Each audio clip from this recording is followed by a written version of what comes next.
Chapter 23-28. Author's Note. Double the monthly votes, please. Sword Soldier's situation this month was not bad. He barely squeezed into the top 50 monthly votes, but he was being chased by others. He was calling for readers to rise up. Sloth endured the pain of stones to add more chapters for you. He was one of the impatient great Buddhas of the 5 dynasties. His status was similar to that of Chojin Kyozi in the 3 clear lineages. In the cultivation world of the origin world, his status was incomparably revered. However, if a large number of Bodhi descended, he dared not forget his position. Of course, this did not stop the great Buddhas of the 5 dynasties from returning the favor. Now, he was following behind an exterior Bodhi from the great sage heavens. Besides following him, he asked for advice about the black hole in the eye of the sea. Uncle, the change in the eye of the sea this time was really full of twists and turns. From the awakening of the black hole to the target of Boundless Mountain, it actually evolved into a gray hole. It was really unbelievable. Many people thought that this was a good thing. The gray hole's absorption power was smaller than the black hole's, which meant that the realms that could be absorbed had been lowered to a safer level. All the medium and large realms were safe, but why did I feel so uneasy? Or is there something we don't know and understand? Bodhi frowned and pondered for a long time before saying, Amitba. We received the news and returned to the West Sea, but it was still too late. When we arrived, the gray hole had already formed. Although you guys introduced and recorded the process, it was still different from the actual experience. There was no way to distinguish the changes in the Tao state during the process. That's why you want me to tell you my judgment on this matter now. Buddhists don't lie. I'm not sure either. Those brothers who came down with me also have their own dispute. Their opinions are not unified. Before I come up with a definite judgment, I can't reveal anything to the public. Do you understand? The 5 dynasties nodded. Of course he understood.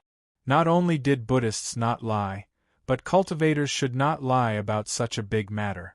This was because if one could not make a clear judgment and guess randomly, it could cause the hundreds of Buddhist orthodoxies in the West Sea to make the wrong decision.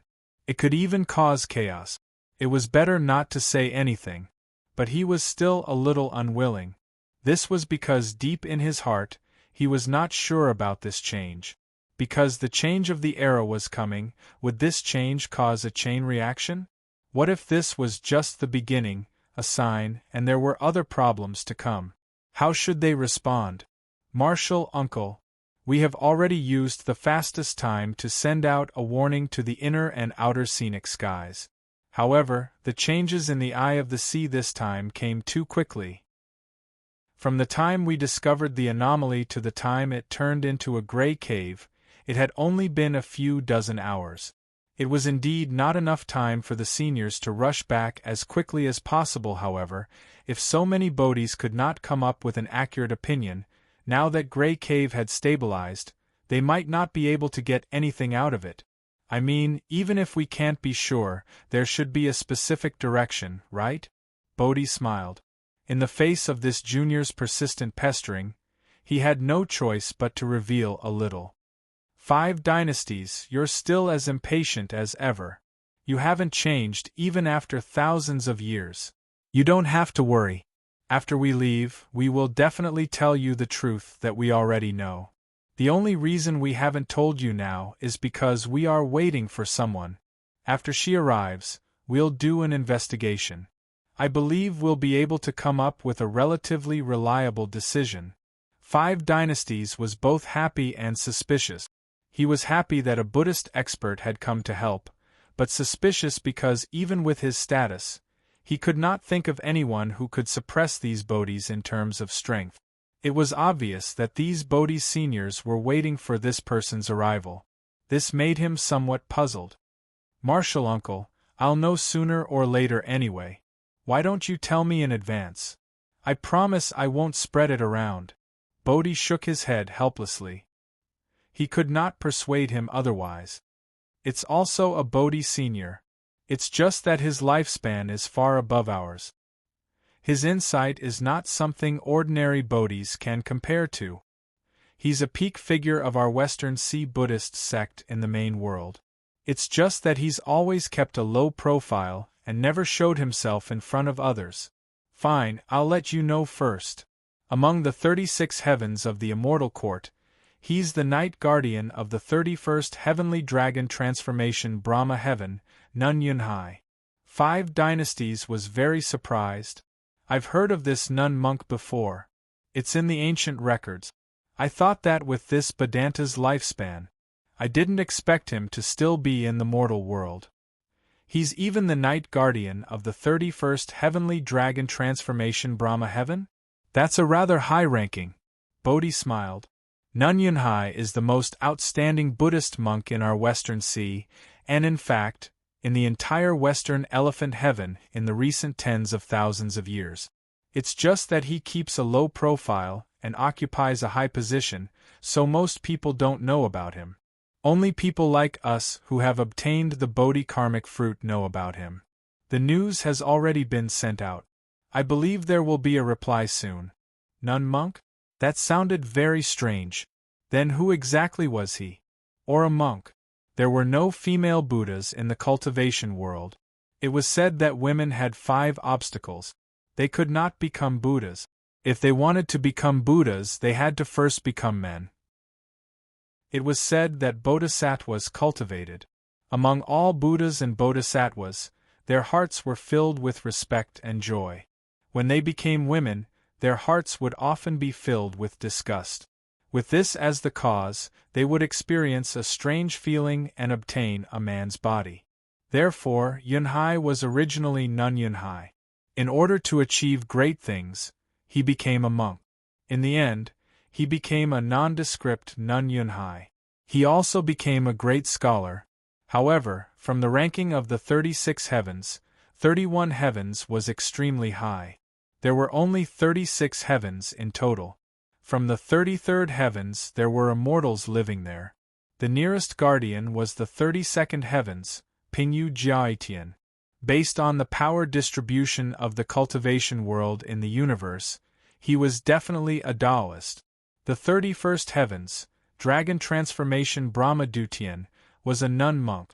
This was also the most accurate balance of cultivation. To be able to sit in this position, he was definitely capable. His vision and knowledge were extraordinary. Because he had the opportunity to come into contact with immortals, he had unique knowledge of cultivation history and various immortal method. Only then did the 5 dynasties feel relieved. Like Chongjin Kinjiangzi of the 5th ring, he had no hope of becoming an immortal. His greatest hope in this life was in the Western Sea, so he was especially attentive. Bodhi knew his intentions. This was actually the wish of most monks in the Western Sea. It was human nature. It was also the important legacy of Buddhism. Therefore, he comforted him. You don't have to worry too much for the time being. Although we don't know exactly what happened and what's behind it, there's one thing we're sure of. Right now, this gray cave is still stable in nature. The so-called chain reaction that you're worried about is unlikely to happen. That's for sure. In terms of results, it's a good thing. What we need to find is another reason. However, this reason can only be announced after Nun Yunhai confirms it. It's just a matter of time. There's no need to be anxious. As he spoke, he suddenly felt something and looked into the distance. Speaking of the nun monk is here. She's already here. Chapter 23-29. P.S. Double the amount. Looking for a wave of monthly vote. This month, the sword soldier situation was not bad. He barely squeezed into the top 50 monthly vote. However, he was being chased by others. He was calling for readers to rise up. Sloth endured the pain of gallstones to add more chapters for you. If you don't give it to me, I'll throw the gallstones at you. The 5 dynasties also felt something, but now was not the time for him to get involved. He could only wait silently. A few days later, The great Buddhas and Bodhis who stayed here were all summoned together. Master Yunhai was going to answer their questions. He stole a glance and saw that the great master had a dignified and benevolent appearance. He was dressed in heavenly clothes and had a graceful figure. He was sitting cross-legged on a lotus seat. His entire body was covered in colorful light. His body was purple gold in color, and there was a bun on his head. She looked around, and everyone around her was in her heart imprint. Each of them had a Buddha image. She didn't talk much nonsense. She opened her red lips and said, "It's not right for me to come here. However, the West Sea gave birth to me, so I can't ignore it. Let's do it this way. If you have any questions, just ask. I won't mention anything else. As the saying goes, know well and don't talk nonsense." In this universe, what can really understand the countless implications? Everyone understood what Master Yunhai meant. This was a taboo against the heavenly Tao. The higher the realm, the more scruples one had. Maybe it was because she had come into contact with many things that she shouldn't have. It was fine if she knew it herself, but she couldn't spread it casually. Or maybe she had seen the path of the immortal court and had a chance to move forward. So, she was more cautious and didn't want to rashly get involved in karma that shouldn't be involved. This was the inevitable attitude of a person who had reached a certain realm. No one felt that there was anything wrong with it. Master Yunhai didn't refuse them. As long as they could get to the bottom of it, Master Yunhai wouldn't lie. As soon as their divine wills touched each other, a tall Bodhi who was eloquent was elected. His name was Bao Bodhi, and he would be the one to ask the questions that everyone had had during the past few days. Bao Bodhi bowed and chanted Buddha's name. Amit Ba. Master Yunhai, the first thing I want to know is if the sea I turned from a black hole to a gray hole has any obscure and bad effects on the future of the West Sea? I can't tell now, but there will be changes once the new era begins? This was what all the monks of the West Ocean wanted to know the most. It was related to the foundation of Buddhism in the West Ocean, and they couldn't afford to lose it. Master Yunhai lowered his eyes and answered, "My Buddha is merciful. He doesn't take things too far and doesn't seek eternity." Just looking at the current form of the gray hole in the West Sea, this was a natural choice, and it just so happened to balance the gray hole. Of course, it was less of a threat than the black hole. There was no need to worry too much about it. However, if you have your sights set on the new era, then I must remind you that no one can guarantee what changes will happen to the universe after the new era.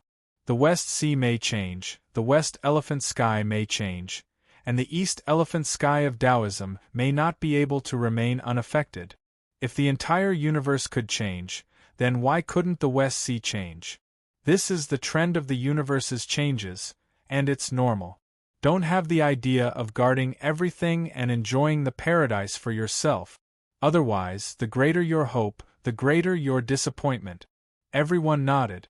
This was actually their judgment as well. However, humans were always more inclined to believe in authority. Even Bodhi was no exception. Bao Bodhi asked again, "Master Yunhai, the current result is naturally not bad, and we all understand this. However, the process is very suspicious. Why did the black hole in the sea target the boundless mountain in the sea this time?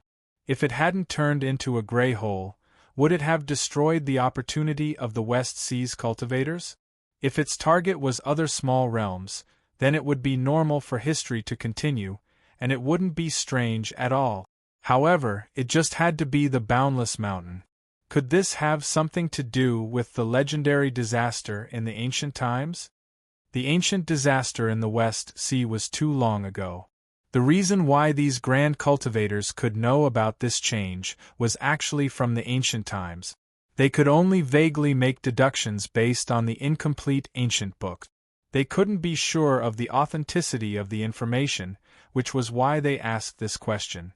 According to legend, in the ancient times, the West Sea's spiritual energy was one of the best in the entire universe.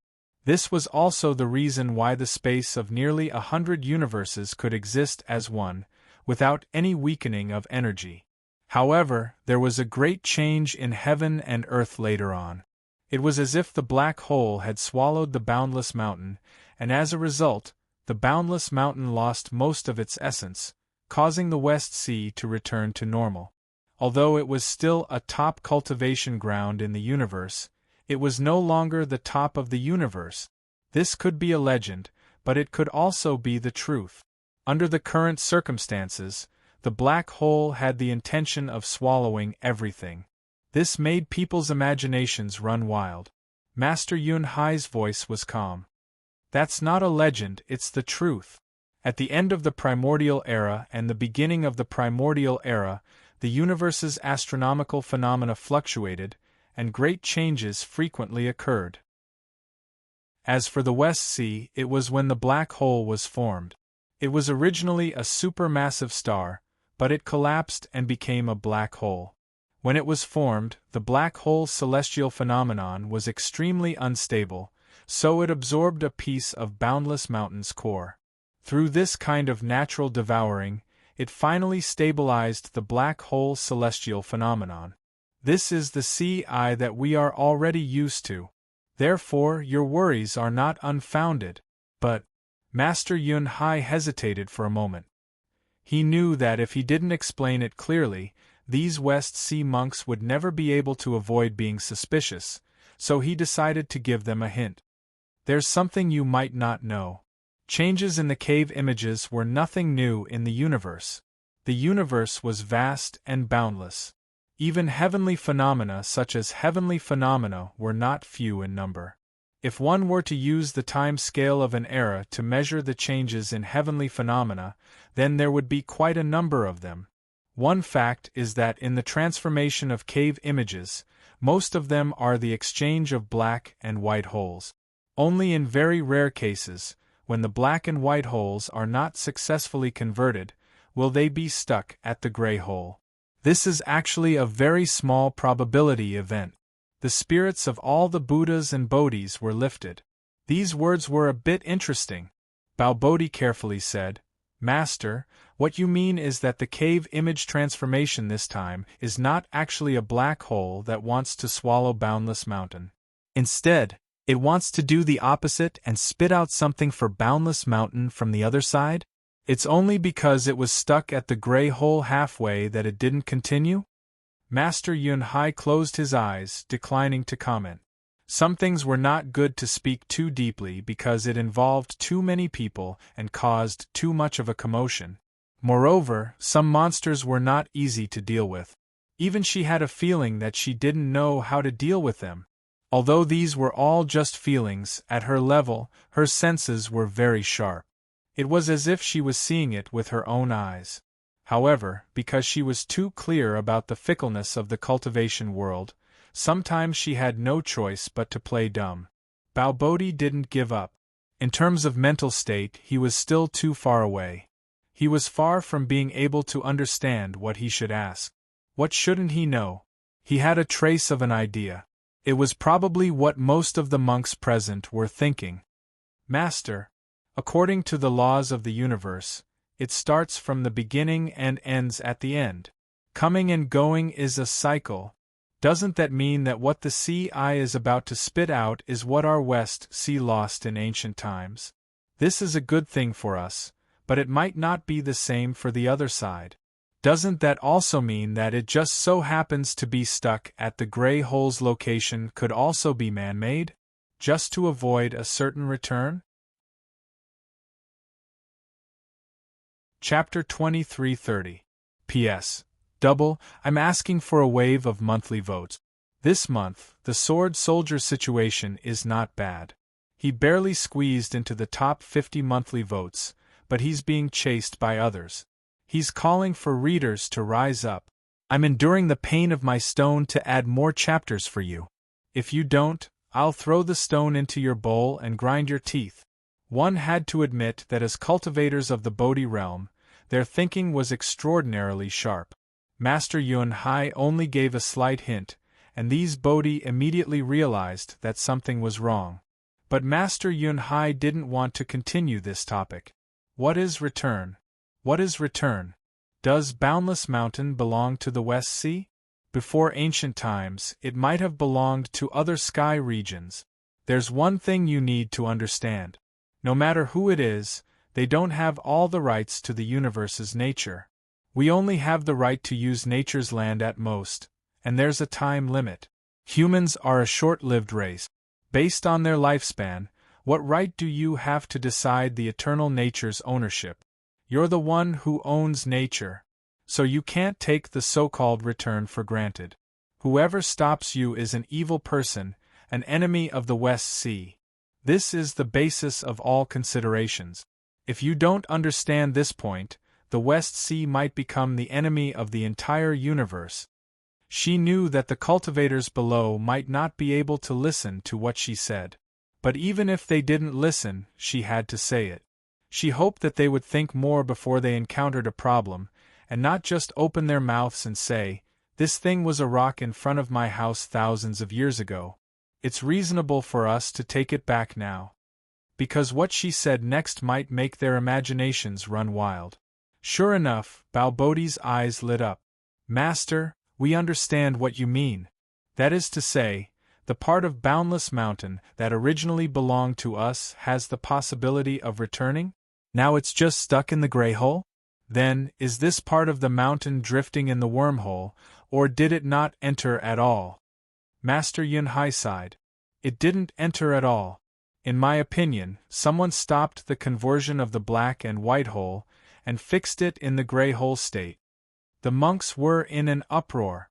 It was easy to imagine how powerful the West Sea spirit would become if the lost portion of Boundless Mountain were to finally return. This would be of vital importance to the development of the West Sea before the new era or the domain after the new era. It was no wonder that the monks were so excited. Waiting for the return of their homeland had become the mainstream voice.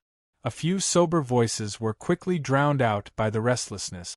They couldn't be blamed for losing their composure. Just like a mortal country, what was the greatest contribution of a country? Expand the territory. Apart from that, there was nothing else. It was the same in the world of cultivation. For the West Sea, if they could reclaim their ancient homeland, it would be a boost to the entire West Sea cultivation world, both in terms of practical and psychological effects. Just as Master Yunhai had expected, she knew that once she said this, it would inevitably arouse the imaginations of the monks below. However, she had to say it. Paper can't wrap fire. She could still persuade these people, but if others were to drive a wedge between them, then there would be big trouble. Therefore, he only watched coldly from the side and did not say a word. After the monks calmed down, they began to regain their rationality. They still had to rely on Master Yunhai. Otherwise, they wouldn't even know where the other end of the cave image was. In the void of the universe, there were many astronomical phenomena, and cave images were one of the rarest ones. Even so, no one could clearly count how many black holes and white holes there were in the universe, let alone determine which two black holes and white holes were connected by wormholes. In theory, the black hole of the West Sea stood here, and all the white holes in the universe could be its exit. However, wormholes were hidden in countless layers of dimensional space, and there was no way to straighten them out.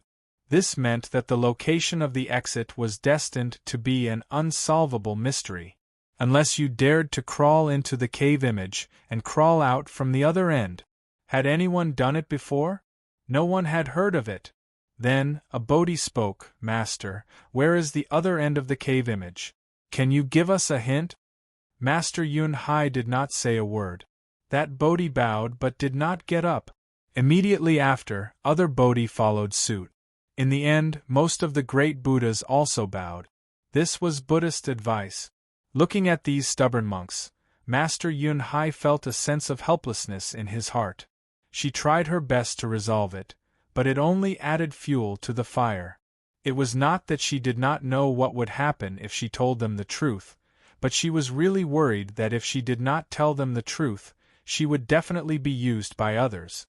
When that time came, it would be the end of the West Sea. At least, it was still under control. She could still give her opinion within the limits of her ability. She was indeed the night guardian of the 31 heavens. In theory, her position was the highest, but that was just an empty position.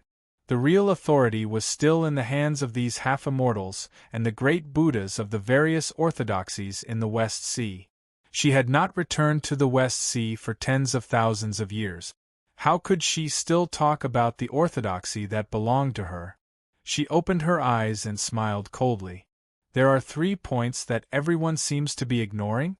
First, since it is a part of Boundless Mountain, there is no need to talk about the surge of spiritual opportunity.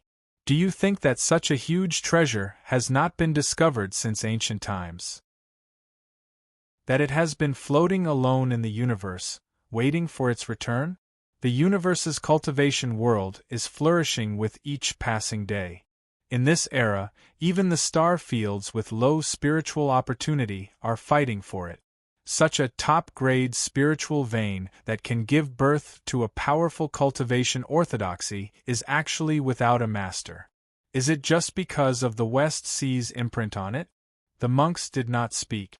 The answer was obvious.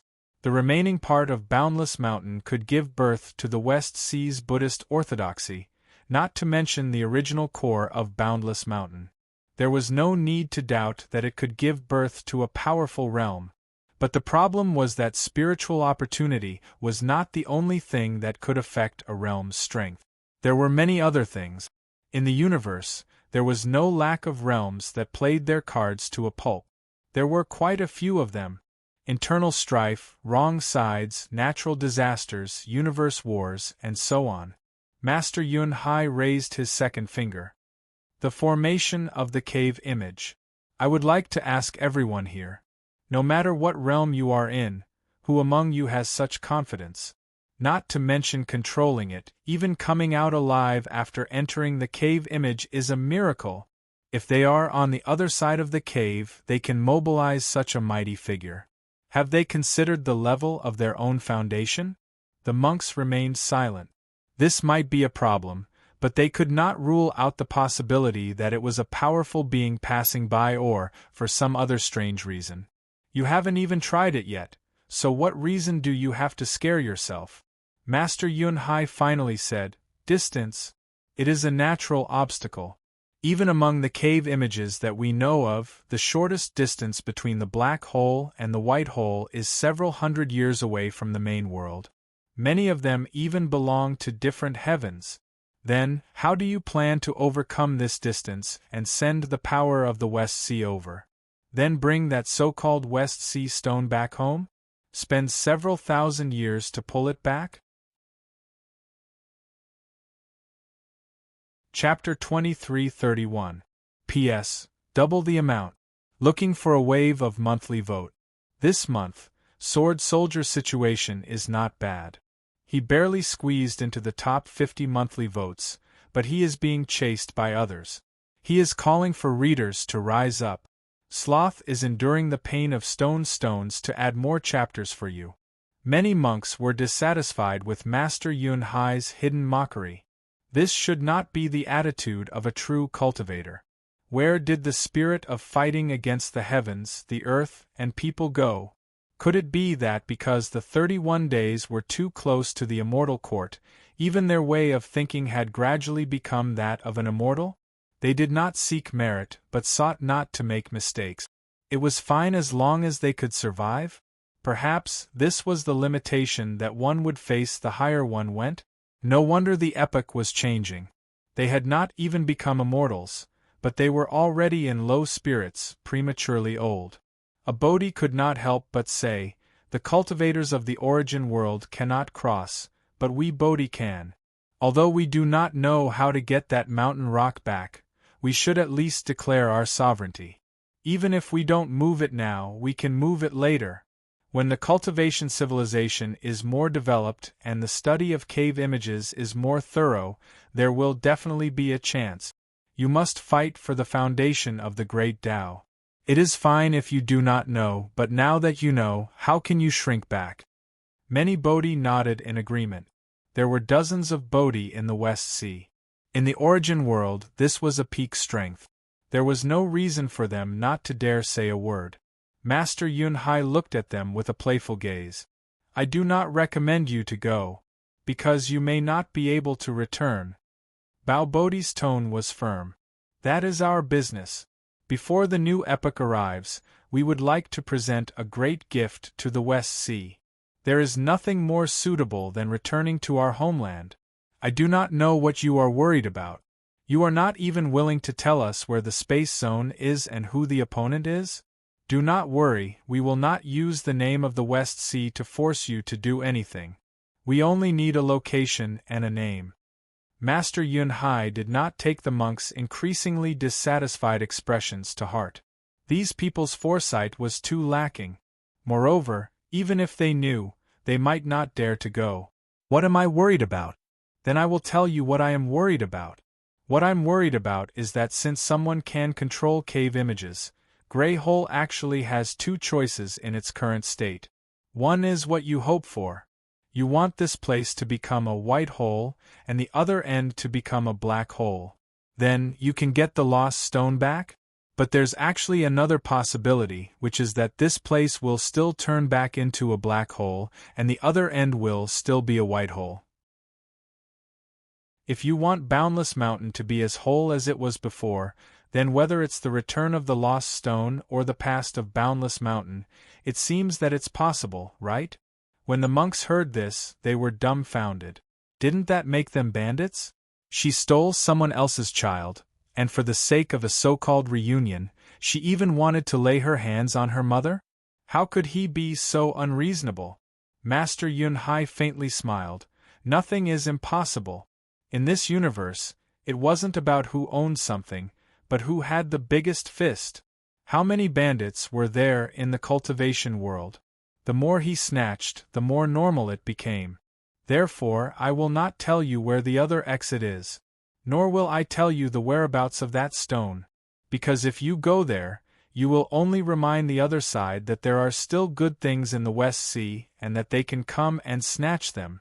Are you all stupid? Even the landlords in the mortal world know that if their golden spoon was stolen, they definitely wouldn't be so stupid as to look for the bandits and say, "Return my golden spoon, that spoon and my golden bowl are a pair." Master Yunhai looked at these people who still couldn't see the big picture of the universe clearly and were still immersed in the glory of the West Sea. Although Master Yunhai's dharma was profound, she still couldn't avoid being sarcastic as a woman. She really didn't want to have a conflict with the other side. If these people insisted on doing things their own way, they would definitely drag her down when the West Sea was on the brink of destruction. At that time, should she care or not? Care about losing her chastity? Care about losing her heart? She had to cut off their thoughts at the source, including the possibility that someone might sow discord in the future. But her threats didn't seem to have any effect.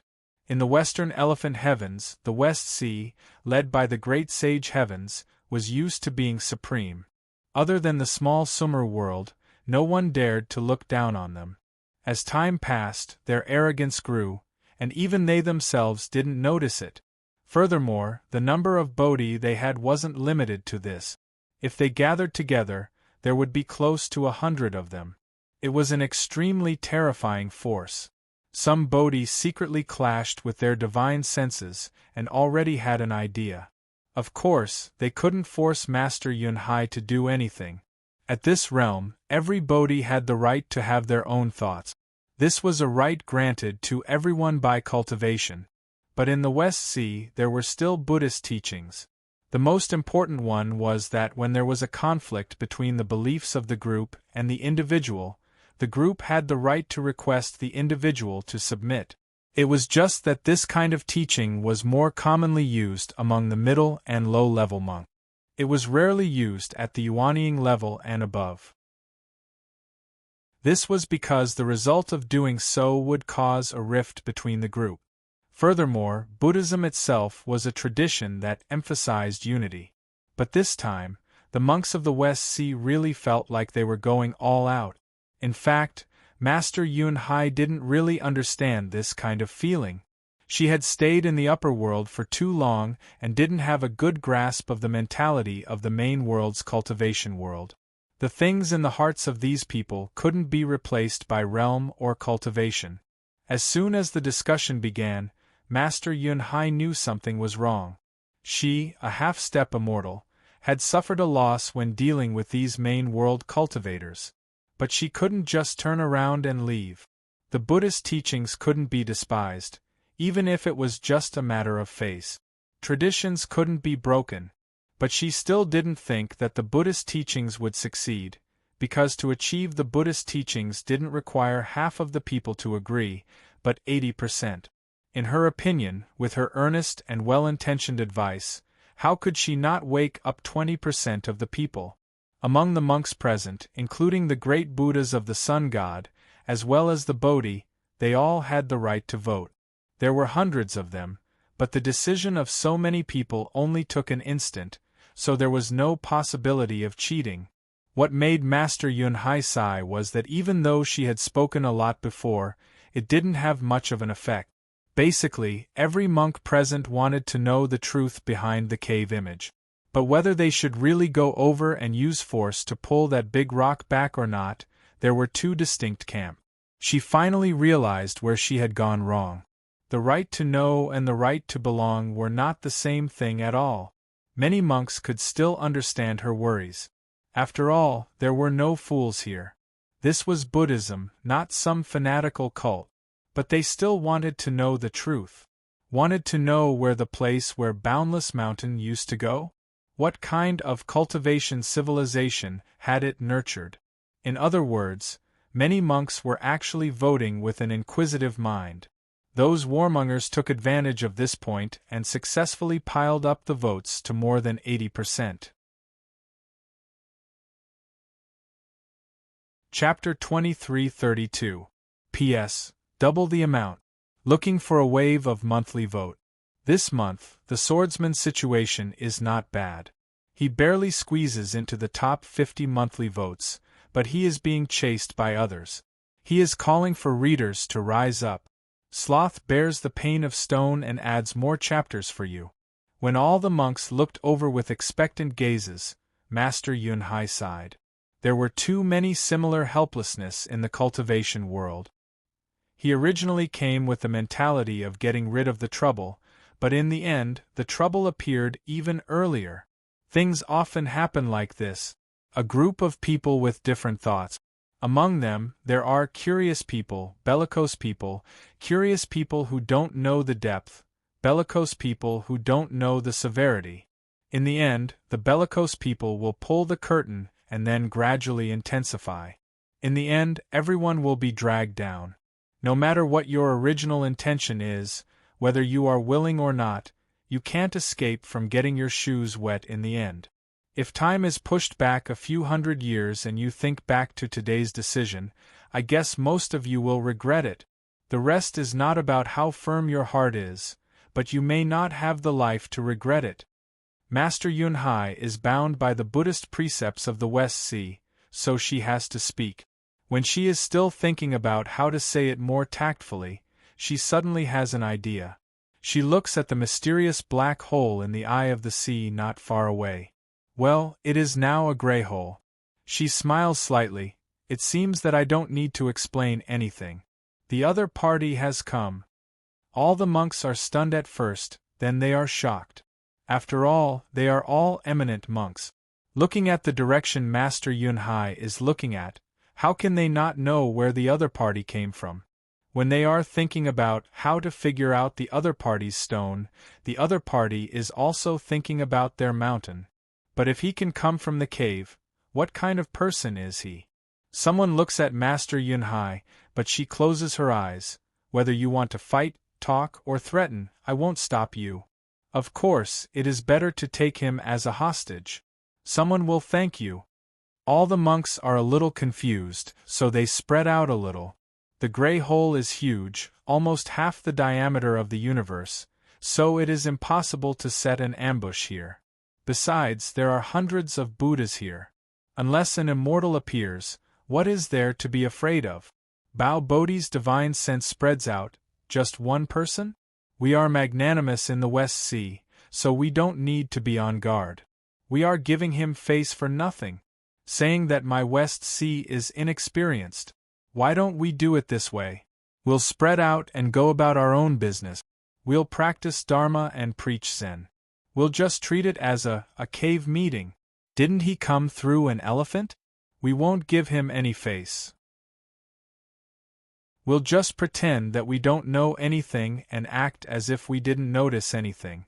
Let's see how he's going to get out of this. Subhuti clapped his hands and laughed. Amitba, senior apprentice brother, this is a good idea. The boundless Buddhist kingdom of the West Sea should have a grand bearing. We'll just treat him as an emissary coming to court. When he sees our formation, he won't know how to get out of this situation. Then we can control him, and we have to find out the truth of the other side. The monks roared in agreement.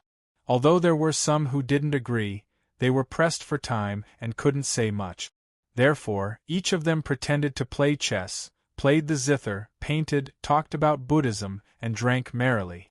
They really turned the Grey Cave into a high-end Buddhist meeting. They stayed here for a Buddhist meeting, a meeting that specialized in studying cave images. It was just that they didn't do it so deliberately. Now it seemed a little pretentious. Although it was deliberate, it was still considered normal. They just wanted to show the momentum of the West Sea great Buddhist realm. No one was stupid. They wouldn't do it deliberately. They all knew that cultivators who could pass through cave images were not ordinary people. At least, none of the hundreds of Subhuti present could do it. Therefore, they used this kind of indifference to resist the other side's coercion. In fact, it was a kind of psychological warfare. They didn't want to weaken their momentum for no reason. Their response was very funny in the eyes of Master Yunhai. He didn't want to care about them. He wanted to see how these guys would deal with it in the end. Just when the monks were ready, there was an inexplicable radiation disturbance in the depths of the Grey Cave. Vaguely, it was like a squid swimming out from the depths of the sea. The reason why it was described as swimming was because of the strangeness of this figure. It was not a normal movement technique at all. Instead, it was like a squid spitting water, jumping up and down. Of course, they didn't know that this person was using the power of cave images to move his body. It might not look good in the outside world, but in here, he was like a fish in water. He didn't have the elegance and grace of a master who had achieved Tao at all. This caused their first plan to fail. The Buddhist meeting could be used to deal with a dazzling appearance, but it didn't seem to match a sneaky thief at all. Yes, it was sneaking. This figure didn't have a dignified posture at all. It first appeared in the depths of the Grey Cave, then with a few jumps, it had already slipped to the edge of the Grey Cave. It was like a mouse stealing oil, checking to see if there were any living people in the master's kitchen. Although the spatial distortion caused by the radiation waves made it difficult to see the person's appearance for a while, one thing was certain. It was the Taoist robe that was hated by the people of Western Elephant Heaven. It was indeed a Taoist. It was indeed an old enemy. It was really too despicable. This was also what they had been worried about. If the opponent was a powerful Taoist, would it cause a universe-level conflict between Taoists and Buddhists? However, the monks who could stay here were at least great Buddhas of the Yang God level. There were no weaklings. Of course, their temperaments were very calm, but they wouldn't make a fuss out of nothing. Even if the Taoist's behavior was strange, it was nothing to the knowledgeable monks. After all, in the face of absolute numbers, any small tricks were meaningless. They wanted to see what this guy was up to. This Taoist was indeed very strange. Logically speaking, if the monks discovered him, he would also discover the monks, but this Taoist didn't dodge at all. This caused the monks to admire his courage. In fact, there was a deeper layer of consideration in the reason why they put on a Buddhist appearance, and that was to numb the Taoist. Otherwise, if this guy plunged back into the Grey Cave, would they chase after him or not? They had to lead him further away so that it would be easier to surround him. They didn't know if the Taoist had figured out this trick or not. Now it seemed that he was either fearless or careless and didn't have any sense of danger at all. Being an emissary also had its dangers. Whether in the mortal world or the cultivation world, emissaries had died because of their own mouth. The Taoist left the gray cave without hesitation, but he didn't speed up. Instead, he looked at the monks with disdain, and his mouth was dirty. A gathering of heroes, a meeting of radishes. As soon as he raised his hand, a cigarette appeared between his fingers. He put it in his mouth, lit it, and blew out a smoke ring. He looked around and immediately found another unique wonder of the West Sea not far away, Wuya Mountain in the heart of the sea. He was full of admiration and nodded repeatedly, laughing. This trip is not in vain. This mountain is destined to be with me. Chapter 23:33. P.S. Double the amount, please give me a wave of monthly vote. Swordsman's situation this month is not bad. He barely squeezed into the top 50 monthly votes, but he is being chased by others, calling for readers to rise up. Sloth endured the pain of gallstones to add more chapters for you. The robbers are here. Bao Bodhi could no longer hold himself back. He cried out sadly, Oracle, this belongs to my West Sea. How is it fated to be with Oracle? Lu Xiaoyi glanced at him. If I like it, it is fated to be with me. You can ask around in the universe, if I like it, who dares to fight with me for it? What he said was true. As long as Oracle Lu fought, no one would be able to win against him. But it seemed that they had only fought a few times. When dealing with Oracle, the key was not how to fight, but how to stop him from fighting. Oracle was a smooth donkey. The key to how to deal with each other was the direction in which you stroked. For nearly 1,000 years, countless examples had proven this fact. Those who stroked in the opposite direction and wanted to pinch from time to time were already dead, but if you stroked in the right direction and knew how to control the strength in the key areas, there would be no problem.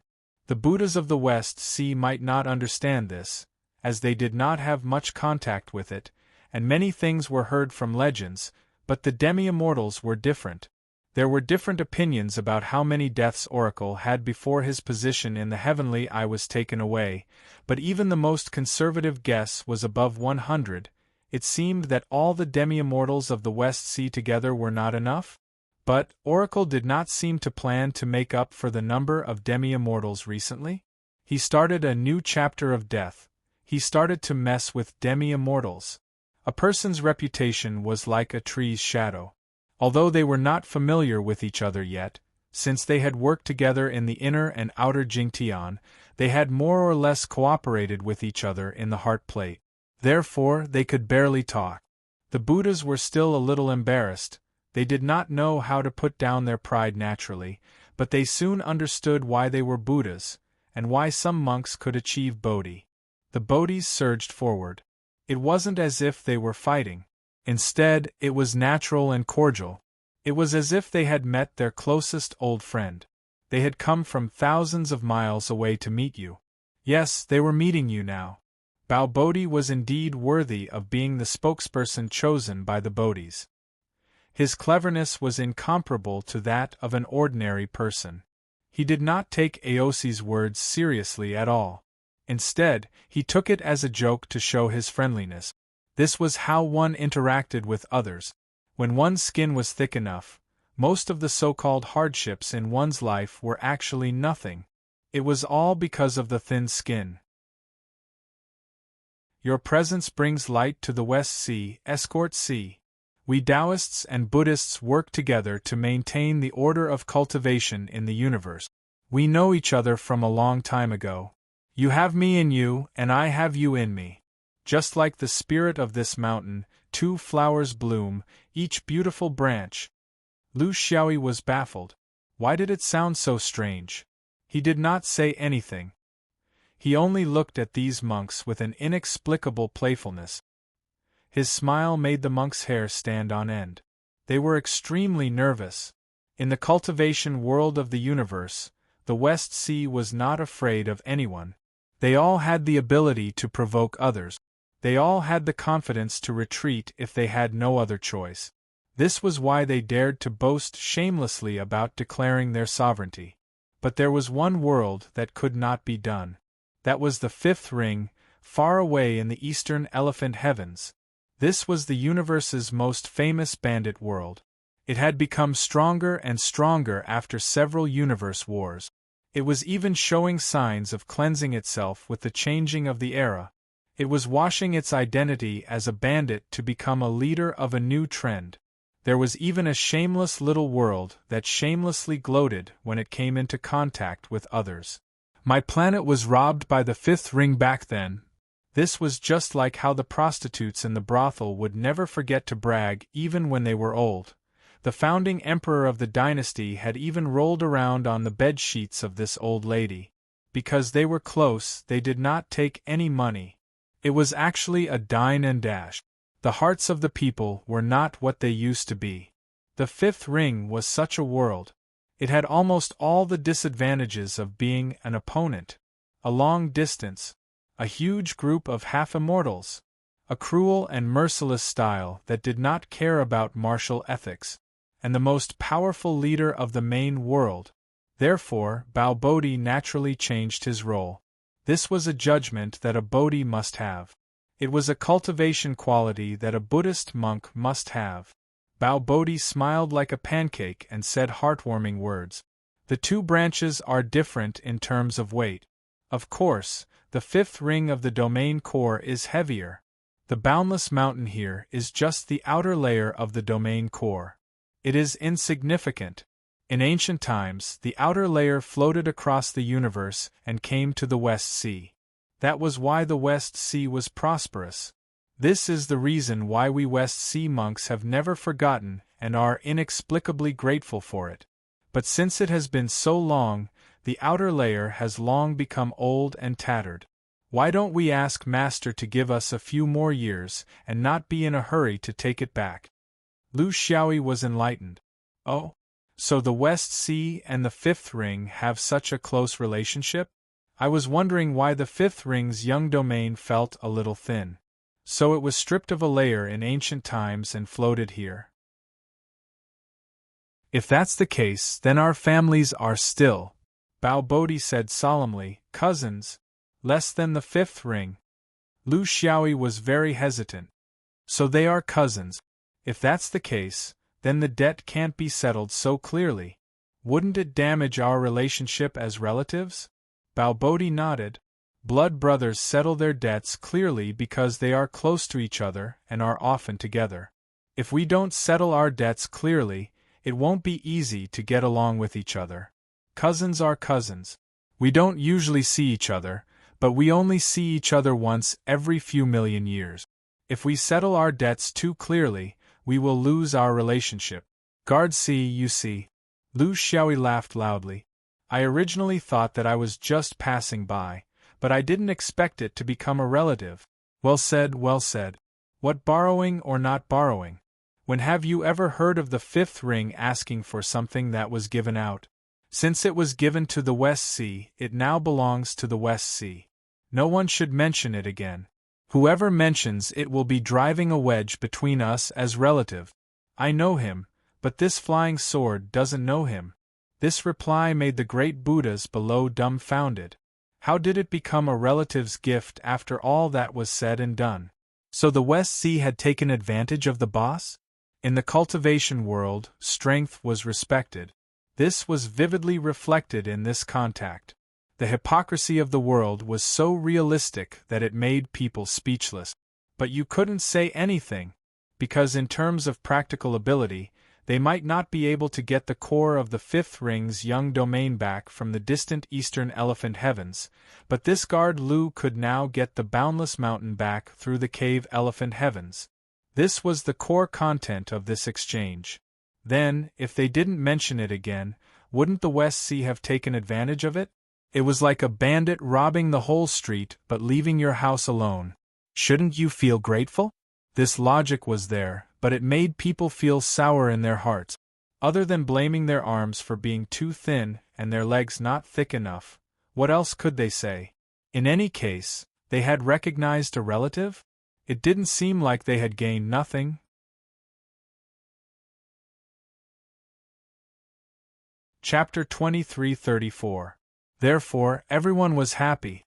This was how the cultivation world balanced the orthodoxies of different realms. It was very realistic and cruel, but this was the truth. Lu Xiaoyi smiled. He finally understood the true intentions of these guys. If he hadn't come, there might have been a lot of trouble in the future. He wasn't afraid of the fifth ring, and he was even less afraid.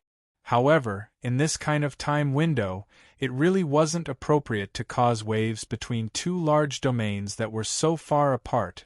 Because of the distance, the trouble would inevitably happen between the half-immortal Bodhi and then between Taoists and Buddhas. This was not a rational choice.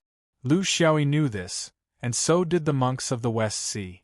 Therefore, they could only be relatives. Which rich family didn't have relatives?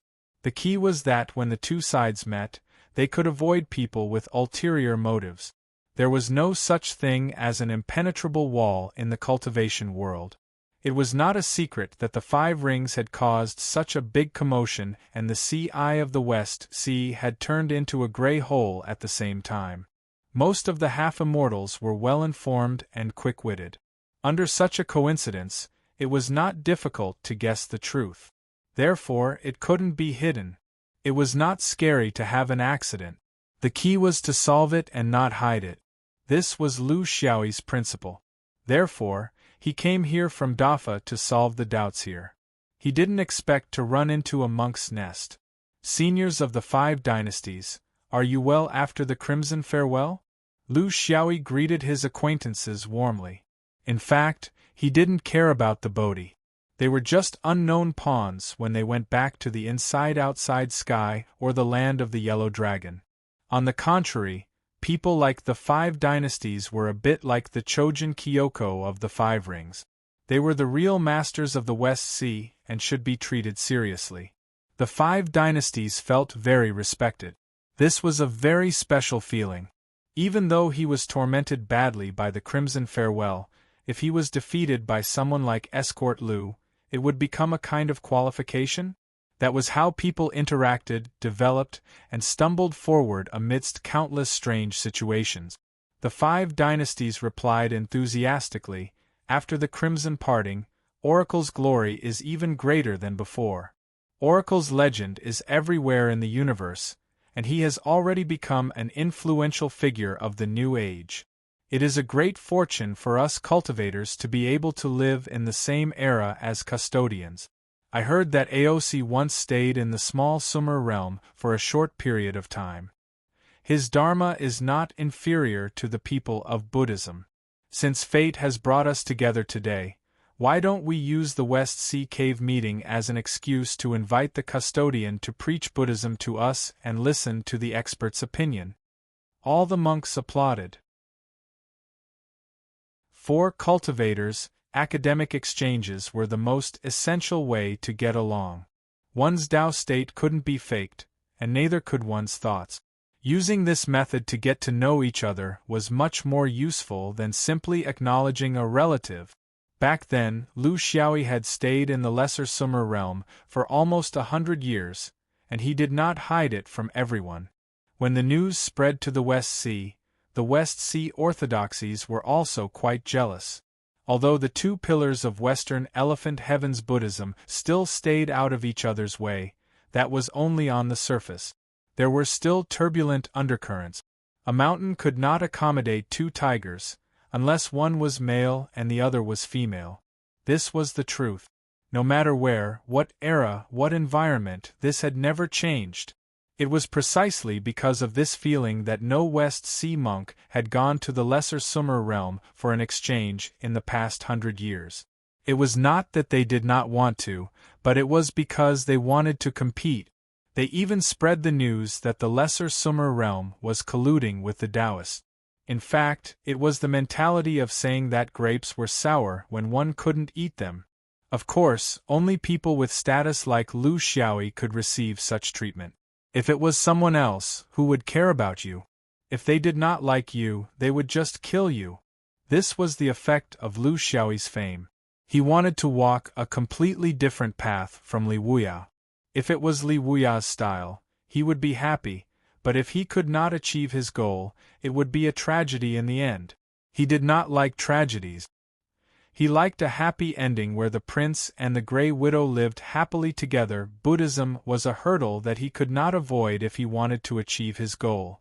It was right there. He could not pretend not to see it and deceive himself. In terms of population, he had already done a lot. He had received a lot of support from the demonic beast. The numinous treasures also had some foundation. Not to mention the human race, it was too big. There was no way he could do anything about it. Population was just one aspect. Orthodoxy was another. He was a Taoist and had a natural sense of identity. However, this did not mean that he could ignore the Buddhist sect, which had always been second in the cultivation world. From the beginning, he did not treat the Buddhist sect as an enemy. At least, not all of them.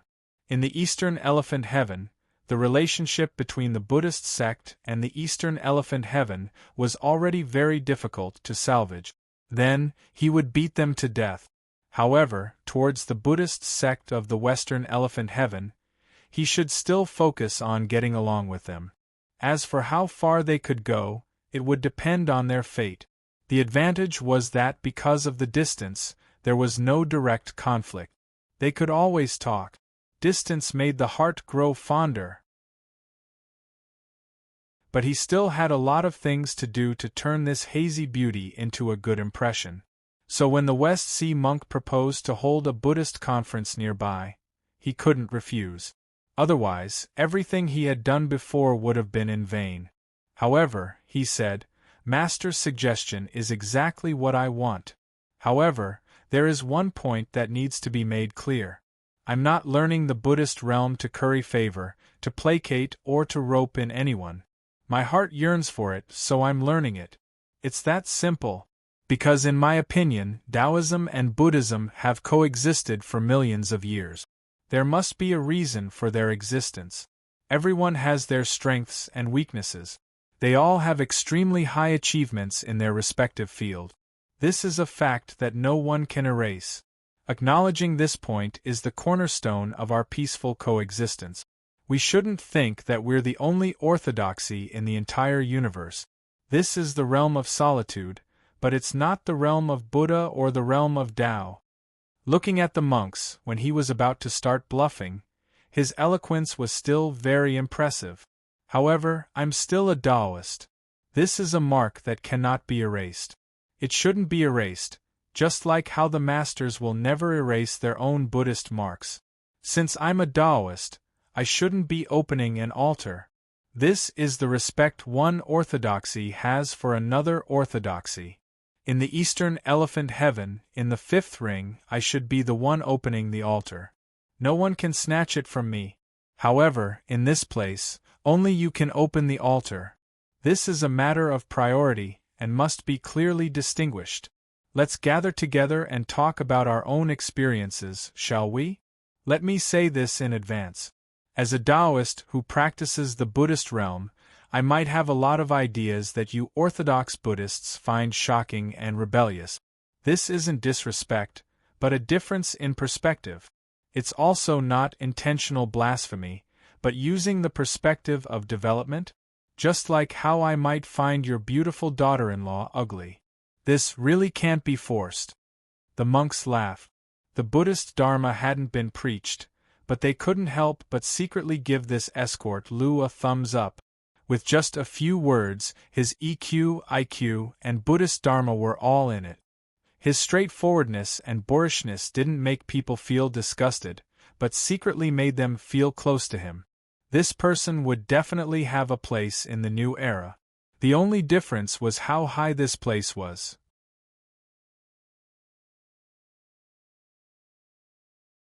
Chapter 23:35. Master Yunhai watched from afar, but did not approach. She had her own way of knowing the approximate location of the opposite side of the black hole. She also knew the location of the fifth ring in recent years. Therefore, when the cave image was transformed into a gray hole, she could not think of a second person who could do all this except for Lu Xiaoyi. The missing part of Boundless Mountain was in the fifth ring. She had long known that from an immortal's casual chat. However, she had kept this secret for tens of thousands of years. If this incident did not happen, she would have continued to keep it a secret, because she was very clear that there were no victims here, nor were there any benefits. Everything was the uncanny workmanship of nature. Humans should not fuss over things outside of their lifespan, to judge whether this was mine or yours. It was meaningless. In fact, it was all the universe's nature. The change of the cave image was unexpected. This was not within the expectations of humans. It was purely the internal law of nature. However, when all this really happened, it was not as difficult to find out who did it. After all, in the main world's cultivation world, there were only a few people who had the ability to do this. She was very surprised that as a swordsman, Lu Xiaoyi could also do it. This also confirmed some of the popular guesses of the half-immortals. It must be the new Tao realm, but it was hard to say what it was called. However, if he could use this new Tao realm to stabilize the cave image, it meant that this Tao realm was almost complete. Otherwise, it would not be able to do such a heaven-defying thing. This was a terrifying person. It was not because he could pass through the cave image, nor was it because he was aggressive.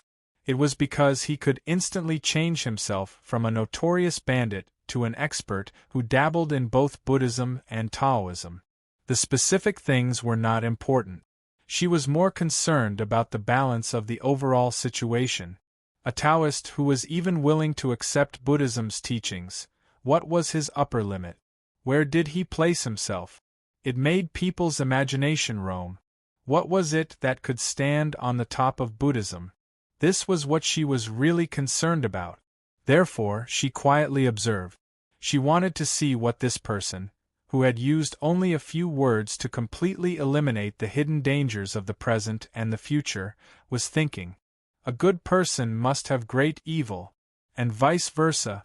The monks were really holding a Buddhist conference this time. Hundreds of monks were standing in front of Grey Cave, using cave as their boundary and cave as their topic. Bao Bodhi threw a brick to attract Jade. He explained the West Ocean Buddha lineage's understanding of cave images, their debate, their focus, and their differences.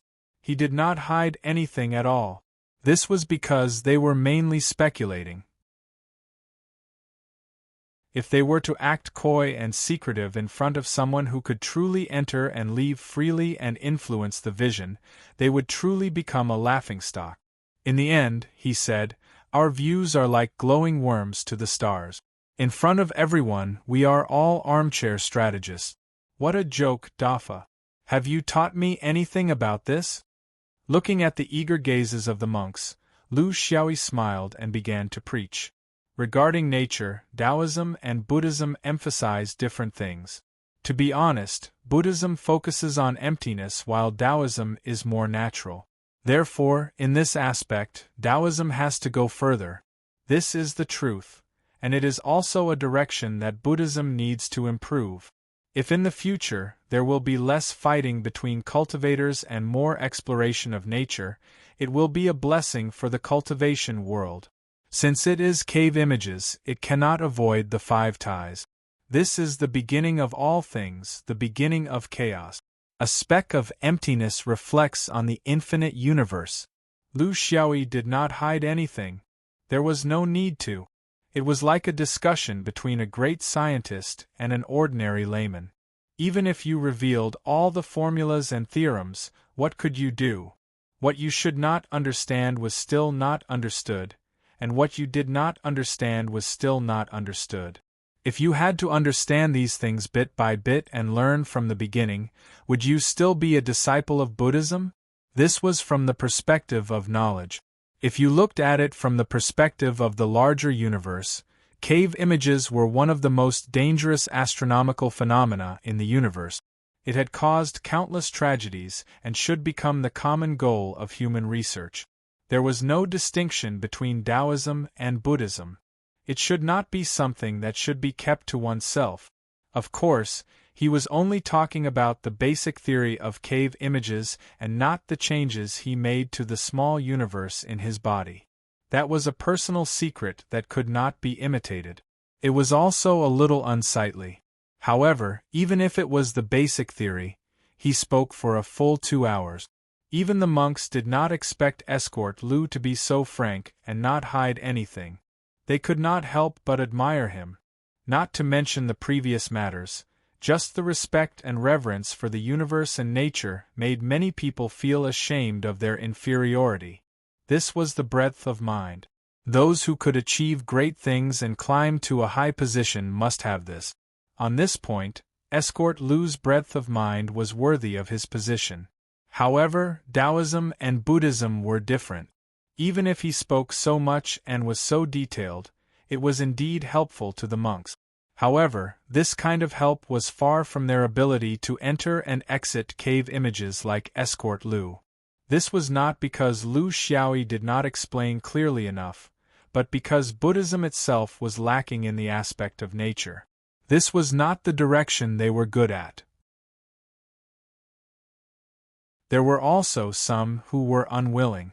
A great Buddha was prepared to die. Buddha is merciful. If I don't go to hell, who will?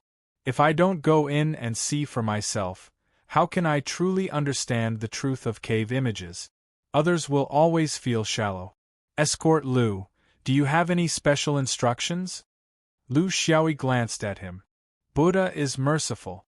If you don't go to hell, who will? I feel that this is the correct concept of seeking knowledge. Escort Lu finally began to stir up the water. After all, he was never a preacher. Stirring up shit was his specialty. Under the strange gazes of the monks, he began his performance. Cave images are one of the most inconceivable celestial phenomena in the universe. It has appeared since ancient times. In the historical records, it seems that it has only increased and there are no signs of it decreasing. Then we have to consider this fact. How can such a celestial phenomenon that is extremely harmful to all living things in the universe exist in the universe? And it is increasing? If this is the will of the universe, then what does this manifestation of will represent? This is what we cultivators should really explore. Seeing that he had attracted the attention of all the monks, Lu Xiaoyi began to lead them into the ditch. In my opinion, cave images don't simply represent destruction, because people only see black holes. Very few people pay attention to the white holes on the other side of the cave images that are connected by wormholes. If we treat such cave images as a whole, a trinity, or even a quaternary, we can have a new understanding of cave images. Black holes represent death and destruction, while white holes represent change and rebirth. In other words, is the will of the universe encouraging this constant change and rebirth? Allowing all things to no longer be restricted to their original form? This is the meaning of devouring. Not for destruction, but for replacement. To allow better, newer, and more suitable things to appear? Is it the same when combined with the realm of Tao? I heard that in Eastern Elephant Heaven, there are already people who have created such a Tao of devouring. In fact, it is a kind of adaptation to the changes in the universe. But regrettably, in Western Elephant Heaven, where Buddhism is the most prevalent, I don't see such a mentality of seeking change. With such stagnant progress, I don't know how long Western Elephant Heaven can maintain its position in the Buddhist lineage. A Buddhist lineage that doesn't know how to innovate and adapt, and only knows how to cling to the teachings of their ancestors? What future will there be?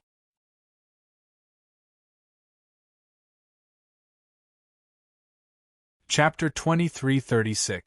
Lu Xiaoyi's real purpose was to promote his theory of subverting the order of the immortal court in Buddhism. Of course, he couldn't say it out loud. It wouldn't be too obvious if he only talked about devouring without mentioning the heavenly tribulation and samsara. It was both accidental and inevitable that he would use the question of insight to open his bewitchment. Since the monks of the West Sea were so insistent, he couldn't refuse too much, right? Insight and devour had a deep connection. This was not a lie, and it was also the reason why he had the guts to swindle people here. This Buddhist meeting was carried out in the collision of countless ideas.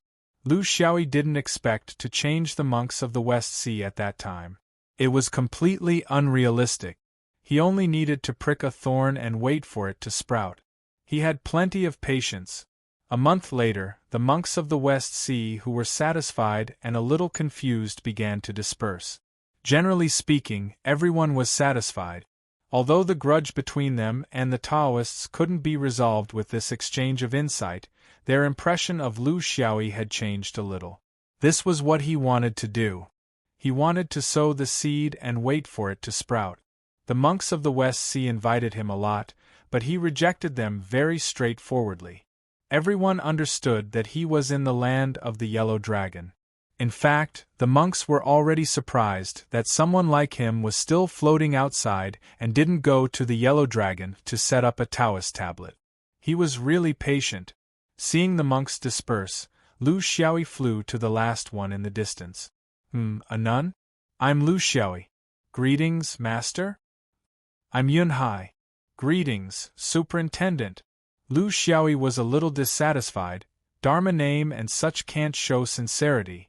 I don't call myself Dharma name out of respect, but master seems to. Yunhai didn't care, but she didn't want to say more. I've long forgotten the name. It's the same as Yunhai. It just fits. Yen family of the West Sea is probably like this. Lu Xiaoyi laughed. Superintendent and Yen family, what a coincidence. You and I are fated. Master Yunhai stopped him and said, Don't say that. It's just the arrogance of some Buddhists who don't know how to respect themselves. Real monks wouldn't say that. Between you and me, there's no need to talk about hypocrisy. Are you planning to roast the West Sea over a fire? Seeing that he couldn't hide it from her, Lu Xiaoyi also admired her in his heart. The night watchers of these 31 days were indeed extraordinary and had some tricks up their sleeve. Even he couldn't figure out their background. It seemed that being close to the immortal court, one could really learn some real skills. Some people want to be roasted, but they don't have the chance. With your discerning eyes, you should know whether or not these monks of the West Sea are qualified to stand on fire. Master Yunhai said playfully, So, you're doing this for me to see? Although I don't want to wallow in the mire with some people, it doesn't mean that I will follow superintendent's instructions. Actually, she had also received an invitation to participate in Yi Zhangtian's attack on the sword range, but she had politely declined. As far as she knew, most of the 32 night watchers had rejected the invitation like her. The truth had proven that most of them were still clear-headed, and those who were submissive were destined to become cannon fodder, because they couldn't hold on to themselves and couldn't keep their hearts. To her, the night watchers didn't mean anything. Even if she lost the care of the immortal court, it wouldn't change because of this. Moreover, what was the meaning of the immortal court's care now? Her home was almost gone. How would her family dogs live? The 3 night watchers couldn't see this point, which was why they were in such a difficult situation. However, she also thought that as the center of this incident, the sword vein's arrogance might not be a good thing. It was too dangerous to walk together with this broken ship. Lu Xiaoyi smiled slightly. You don't say. His efforts were really aimed at this Master Yunhai. Because among the monks present, only this one had enough foundation. As for the others, it was purely like playing the lute to a cow. For some people, this opportunity is like poison to them. It's like being roasted on a fire. But for some people, there are people who are not afraid of fire. Or rather, only through fire can one become a talent. Master Yunhai frowned. Superintendent really thinks highly of me, but this path doesn't work for me. I'm afraid that superintendent has found the wrong person. Lu Xiaoyi was unmoved. You didn't find the wrong person. Master, you're just right. Master Yun Hai was disgusted. This person was very boring. He wanted to harm the order of the Immortal Court, but he didn't want to stand up for himself. Instead, he wanted to drag someone else to take the blame. Who was more stupid than who in the cultivation world? How could they let his trick succeed? Previously, this person's wisdom was unfathomable. Now, it seemed that he was naive and ridiculous. How could he use such a simple strategy of driving the tiger to swallow the wolf? Or did he think that her identity as a nun was weak and easy to bully? Lu Xiaoyi was not in a hurry. Master, you've been in the 32 heavens for a long time, so you must be very familiar with the Immortal Court. I know that there are countless fairies in the Immortal Court. Not only did each of them have great achievements, but they are also extraordinary. They are the most beautiful scenery in the Immortal Court. But I heard that they are all Taoist fairies? There are no female Buddhas in the Immortal Court. I wonder if it's true or not. Master Yun Hai's heart shook. She finally knew why this bandit was targeting her. There are indeed no female Buddhas in the Immortal Court, but it doesn't mean that women can't become Buddhas and ascend to immortality. They just need to change their appearance and become a man. It's not difficult. Lu Xiaoyi stared at her. The body, hair and skin are given by the parents. They don't dare to damage it. This is the beginning of filial piety. This is the cornerstone of human civilization. Regardless of whether you cultivate or not, I don't think Master has any doubts about this, right? For the sake of one's dreams, one has to pay a price. But there must be a limit to the price. I don't know if changing one's appearance is considered a limit. But if it's me, I don't mind not becoming a Buddha. Even with Master Yun Hai's mental state of nearly 20,000 years, she was so agitated by these words that her face turned red. She did not know how to answer. Lu Xiaoyi still did not let her go. I heard that after becoming an immortal, you can see the past and the future. In the void underworld, you have the opportunity to see the souls of your loved ones. I just don't know if when that time comes you can recognize your loved ones. But will your loved ones recognize you? Lu Xiaoyi's words were like a steel needle that pierced the softest part of Master Yun Hai's heart. It was hard to say if what he said about seeing the past and the future, and seeing the souls of the reincarnated loved ones was true. It could also be a beautiful wish of the cultivators in the lower realm.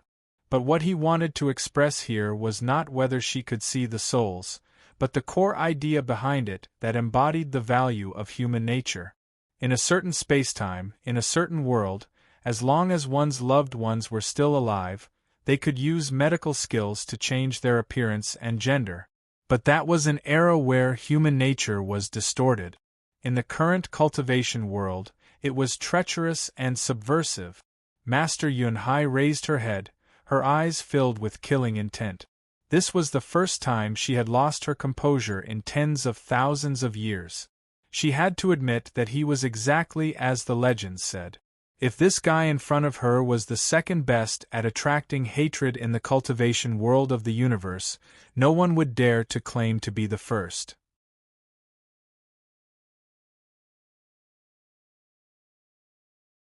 Chapter 23:37.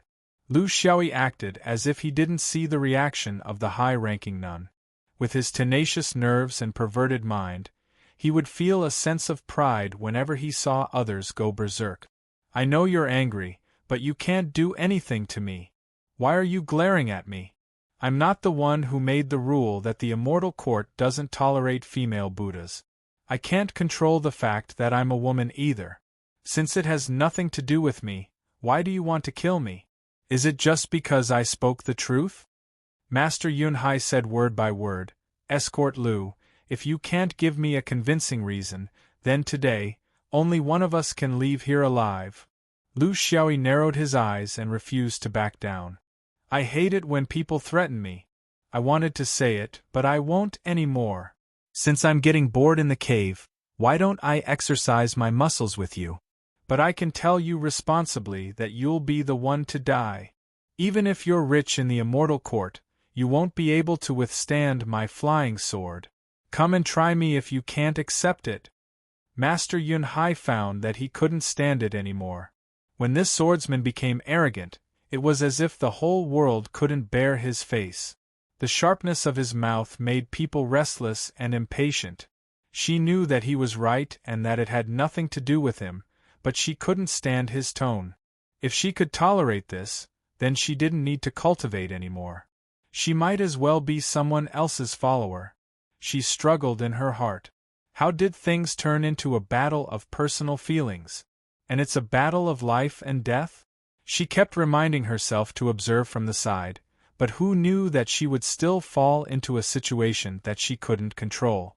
It seemed that there was no other way except for life and death. While feeling sorry for herself, she forced herself to adjust her breathing, hoping to suppress the restlessness in her heart. At least she wouldn't lose too much in the battle. The swordsman's sword was just too fast. While she was preparing to circulate her qi, Lu Xiaoyi suddenly laughed. "Forget it. I won't fight with you. In your current state, it's not fair for me to win. My heart softens whenever I see a woman. It's an old problem." With a flip of his hand, he could summon clouds, and with another flip of his hand, he could summon rain. His subtle psychological control caused Yun Hai to lose all of his will to fight and all of his confidence. He was clearly giving up when he had the upper hand. It was as if he was giving her a way out, but it made her feel deeply humiliated. However, she didn't want to change this helplessness through battle. Only now did she truly experience the terror of Escort Lu. He was a devil. He didn't even need to draw his sword, but he had already made her, a dignified member of the 31st Day Watch, completely lost. One could imagine what those cultivators who obeyed the orders of the immortal court had experienced in the winged heavenly capital. He didn't even dare to think about it. It was as if Lu Xiaoyi had changed his face. It was as if he had been possessed by an alien instead of himself. His smile was very sincere. "Big Sister Yen, don't blame me for speaking too much. I do have a purpose, but I'm a person who speaks openly and always upholds the principle of win-win. If I've offended you before, please don't take it to heart." Everyone in the universe knew that Escort Lu had a special characteristic, which was that he would always call a woman sister.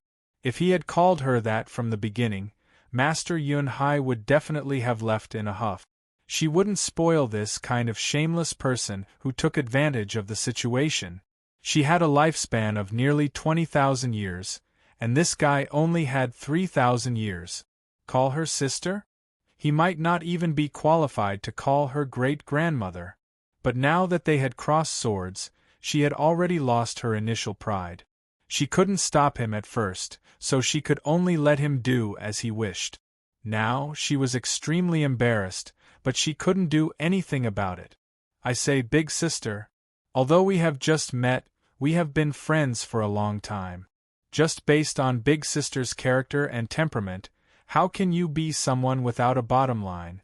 The reason why I let him do as he pleases and don't ask for change, and would rather change my appearance than think of other methods, is only because of habit. I feel that everyone has been like this for millions of years, so how can I be different? This way of thinking isn't wrong at all. Order is like this. If I were to advise you like this in the past, then I would be harboring evil intentions. But the era is about to change. The rules are about to change, and so is the order. There is nothing that can't be changed. This is the grand trend of the universe. It is a trend, a change that even the heavenly Tao tacitly allows. In that case, why can't the situation of the immortal court not having a female Buddha change?" Master Yun Hai's heart trembled. She knew that this shouldn't be the case. But she couldn't control herself from thinking that way. Because what this demon said was the desire that had been hidden in the depths of her heart for tens of thousands of years. Why not be the first female Buddha? "Big sister, do you know what this means? You are a beginning, a benchmark. Even if millions of years pass, Even if you are no longer around, people will still praise you. Because you are the first. Because you have opened a door for countless women who are good Buddhas. Your merit is immeasurable. Why can only men become Buddhas? Is this the so-called Buddhist concept of equality of all beings? Even one's own mother, wife, and daughter can be treated as lowly. Should such rules be followed? Women are the cradle of life, the indispensable half of the sky in the cultivation world. For this goal, if you don't know how to work hard in such an environment where the era is changing, then I can only say that you are completely hopeless. Master Yun Hai's body swayed. She felt that she was really hopeless. She knew that Escort Lu was good at bewitching people and deceiving all beings.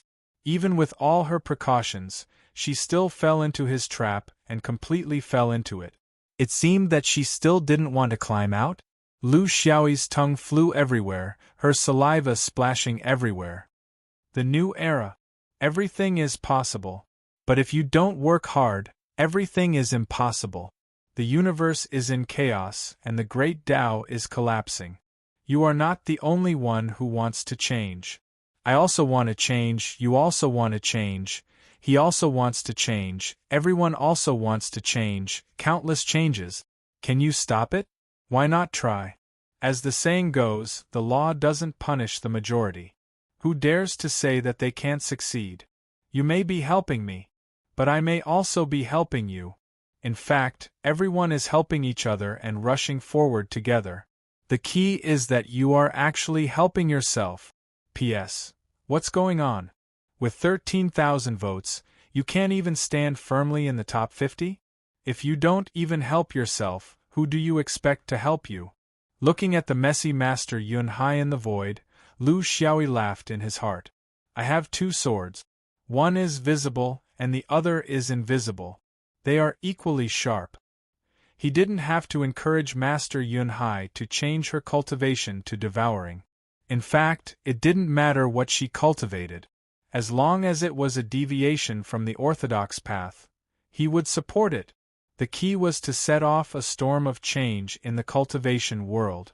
Whether it was Taoism or Buddhism, only then could he fish in troubled waters.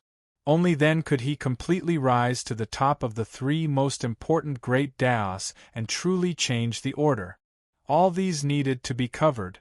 Countless changes needed to restrain the energy of the conservative forces, making them confused and unable to distinguish which changes were fatal. When they finally found out, everything would be too late.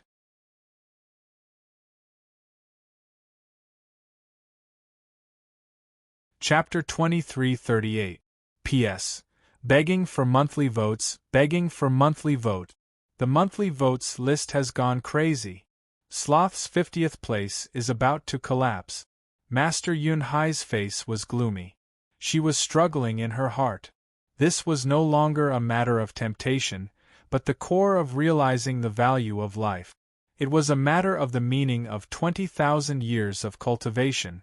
It was a matter of humiliation and dignity. It was a matter of cowardice and courage. It was a matter of self-preservation and giving up independence. It was a matter of all problems. She had to make a choice. No matter whether she was willing or not, she couldn't avoid her heart. She couldn't muddle along and muddle through. She couldn't secretly think and do things secretly because the great Tao didn't allow her to muddle along. Just as this damned sword cultivator had said, everyone would change together, causing the conservative forces to be unable to attend to one thing and lose sight of the other. They would be in dire straits. Holding the gourd and floating the ladle would eventually be full of loopholes under such a revolutionary force. As long as one hole was opened, 1,000 miles of dike would be destroyed by an ant hole. As long as there were enough ant holes on the dike. At this moment, Yun Hai had completely recovered her usual calmness. Her 20,000 years of cultivation allowed her to quickly calm down even under such an impact. She began to weigh the pros and cons rationally. That's right, she was weighing the pros and cons. Because of her 20,000 years of cultivation, she no longer did things based on hot-bloodedness.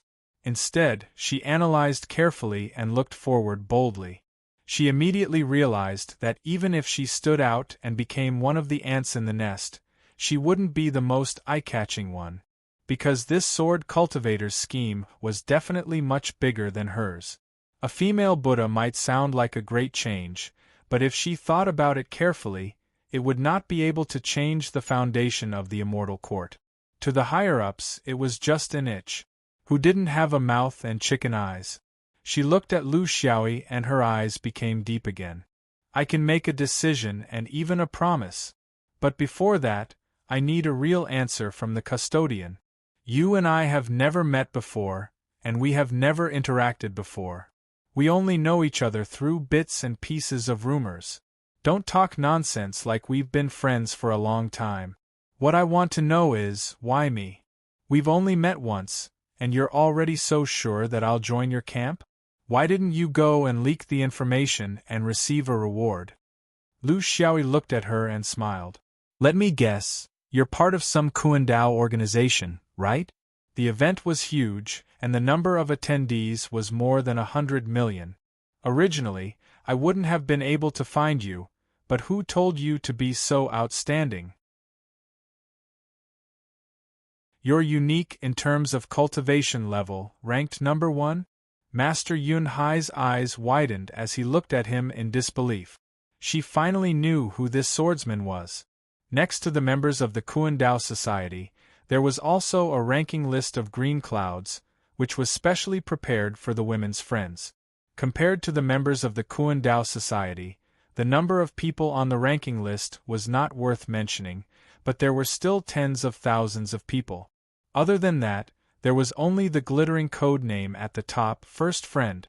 Although the rules were fair and no one had any special privileges, those who were at the front could still see more. Vaguely, Lu Xiaoyi smiled and said, "That's why I called you Big Sister. It's not to take advantage of you. Tell me, with our close relationship, who else should I look for if not you?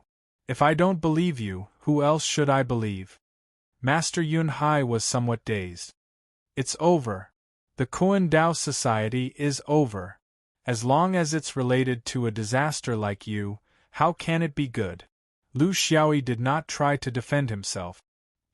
After getting on his boat, he still wanted to get off? What was she thinking? Although he did not understand this Master Yun Hai, as long as he looked at her position in the Kuandao Society, he had already clearly sent out a message. Was she someone who knew her place? Who was she trying to fool? She was nothing more than someone who hid herself very deeply. She was the kind of person who hibernated in a high position but acted in a low-key manner. She carefully judged the situation around her, and was ready to jump out at any time to grab a piece of meat. He was not disgusted by this at all. This was the normal state of mind under the Great Change. Instead, it was those indifferent people who were the real headaches. Therefore, he did not hesitate to speak so much nonsense at the spiritual conference. On one hand, he wanted to rope in those who might not have any achievements in the new era, but would have an impact on the cultivation world of the origin world. On the other hand, he was targeting Master Yun Hai. It was normal for Big Sister Yen to have some fate with Superintendent C. It was natural.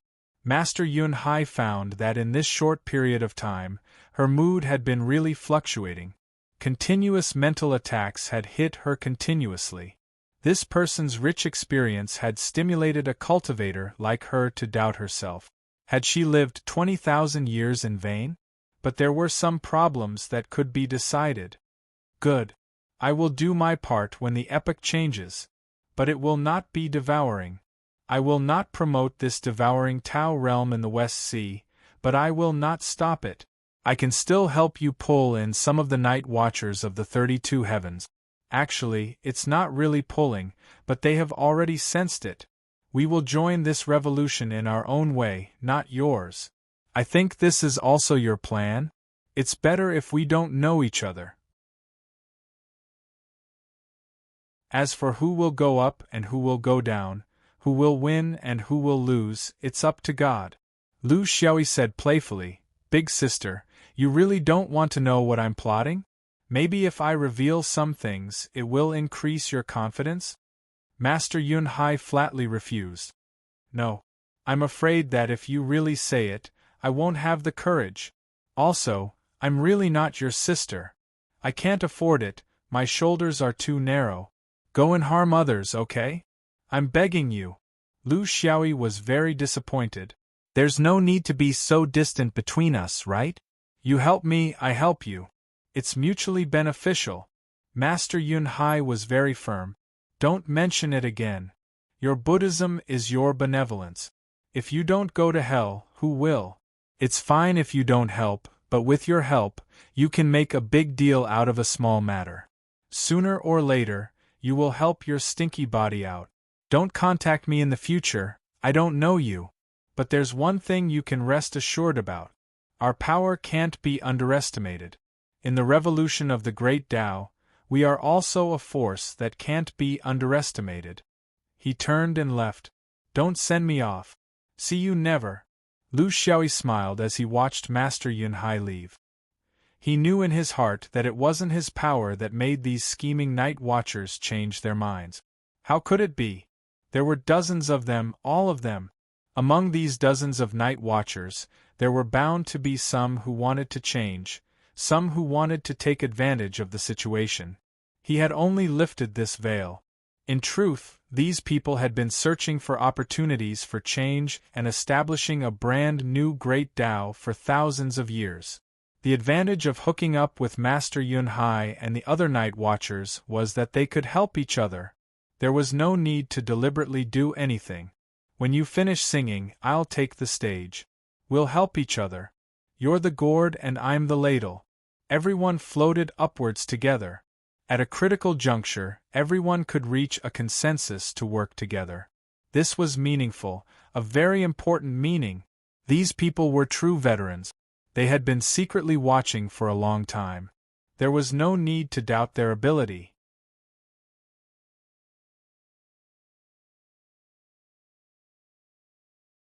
Chapter 2339. Lu Xiaoyi had gained a lot from this trip. This insight phenomenon crisis had allowed him to obtain benefits in all aspects from beginning to end. The complete three wholes as one, the complete devouring Great Tao, and the hidden revolutionary power of the main world. The only regret was that Yen Puxi seemed to be on guard against him, not giving him any chance. Now that this matter was over, it was time to leave. Just as he was about to move, he suddenly felt something, so he stopped and stood there silently. A moment later, time suddenly stopped, as if everything had entered an instant of stillness. Even the operation of the gray hole temporarily stopped. The next moment, there was a continuous sound of shattering, extremely clear. Saint Virtue, Blessed Virtue, Nether Virtue. 3 Taos collapsed. The West Sea was like a pot of boiling water, countless figures rose into the air. The continuous chanting of Buddha's name rose and fell one after another. There was excitement in the sadness. 3 Taos collapsed at once, and now, there were already 20 great Taos that were no longer there. The monks pursued their great Taos with complicated feelings, but Lu Xiaoyi did not join them. At the same time when 3 great Taos collapsed, countless insights poured into his mind. That was the nostalgia and recollection of the lost companions when the 36 innate great Taos were as one. Just by these sorrowful thoughts, he had already vaguely touched the true essence of these 3 great Taos, and the rest was just the refinement of time. After cultivating for 3,000 years, he finally passed the most important juncture of great Taos, and no longer needed the help of great Tao fragments to fully comprehend great Taos. Just like this time, he achieved the goal of understanding through the resonance of the 36 innate great Taos. Of course, this method could only be used by him. For others, their bodies had not been transformed into a small universe, and they had not cultivated so many great Tao concepts, so it was a kind of understanding of great Tao that could not be replicated. As time passed, more and more great Taos collapsed, and it would be easier for him to comprehend. In the end, He did not even need the great Tao to collapse, and before that, he could deduce the great Taos that did not collapse through most of the other great Taos. It was a gradual process, and the great Taos were interconnected. Now that he had mastered more than 20 great Taos, the rest were no longer mysterious to him, and it was natural for him. He no longer needed to rack his brains to snatch them. He finally had the demeanor of a grand cultivator. There were still 4 more, and he would reach the threshold of the collapse of the 24 great Tao, which was also the opportunity for him to take the second step. For this, he had already prepared for many years, especially this time, the heavenly insight opened up a new horizon for him. Now, the understanding of the 36 innate Taos was no longer the top priority. What was more important to them now was to create their own Taos. Learn, understand, deepen, draw inferences, and then create. Polishing. Perfect. Take shape. This was what a cultivator should do. However, the feeling of pursuing the great way through action was still very nostalgic. Looking at the busy monks, the corners of his mouth curled up into a smile. This kind of happiness no longer belonged to him. To him, it was the end of the story. In his melancholy, his body began to rise. This time, he planned to go to the Heaven's Choice continent through the exterior. He had already decided that before going to the land of the Yellow Dragon, he would enter the sword Tao Steel for the 3rd time. This was because he didn't know when the sword Tao Steel would disappear as the number of Tao Steels on the Heaven's Choice continent increased. That book contained Li Wuya's ultimate understanding of the way of the sword. There were things that had not been left behind in other places. With his current level of insight, he needed to understand it well and see how he could pass down Li Wuya's set of things. This was his responsibility. He had the obligation to contribute to the inheritance of the sword Tao, whether it was his own things or others, including Chong Lu's, San Qin's, Wu Shixing's, Hu Xuedao's. They all left something in the sword Tao Steel that they didn't leave behind at the dome of Shao Mountain.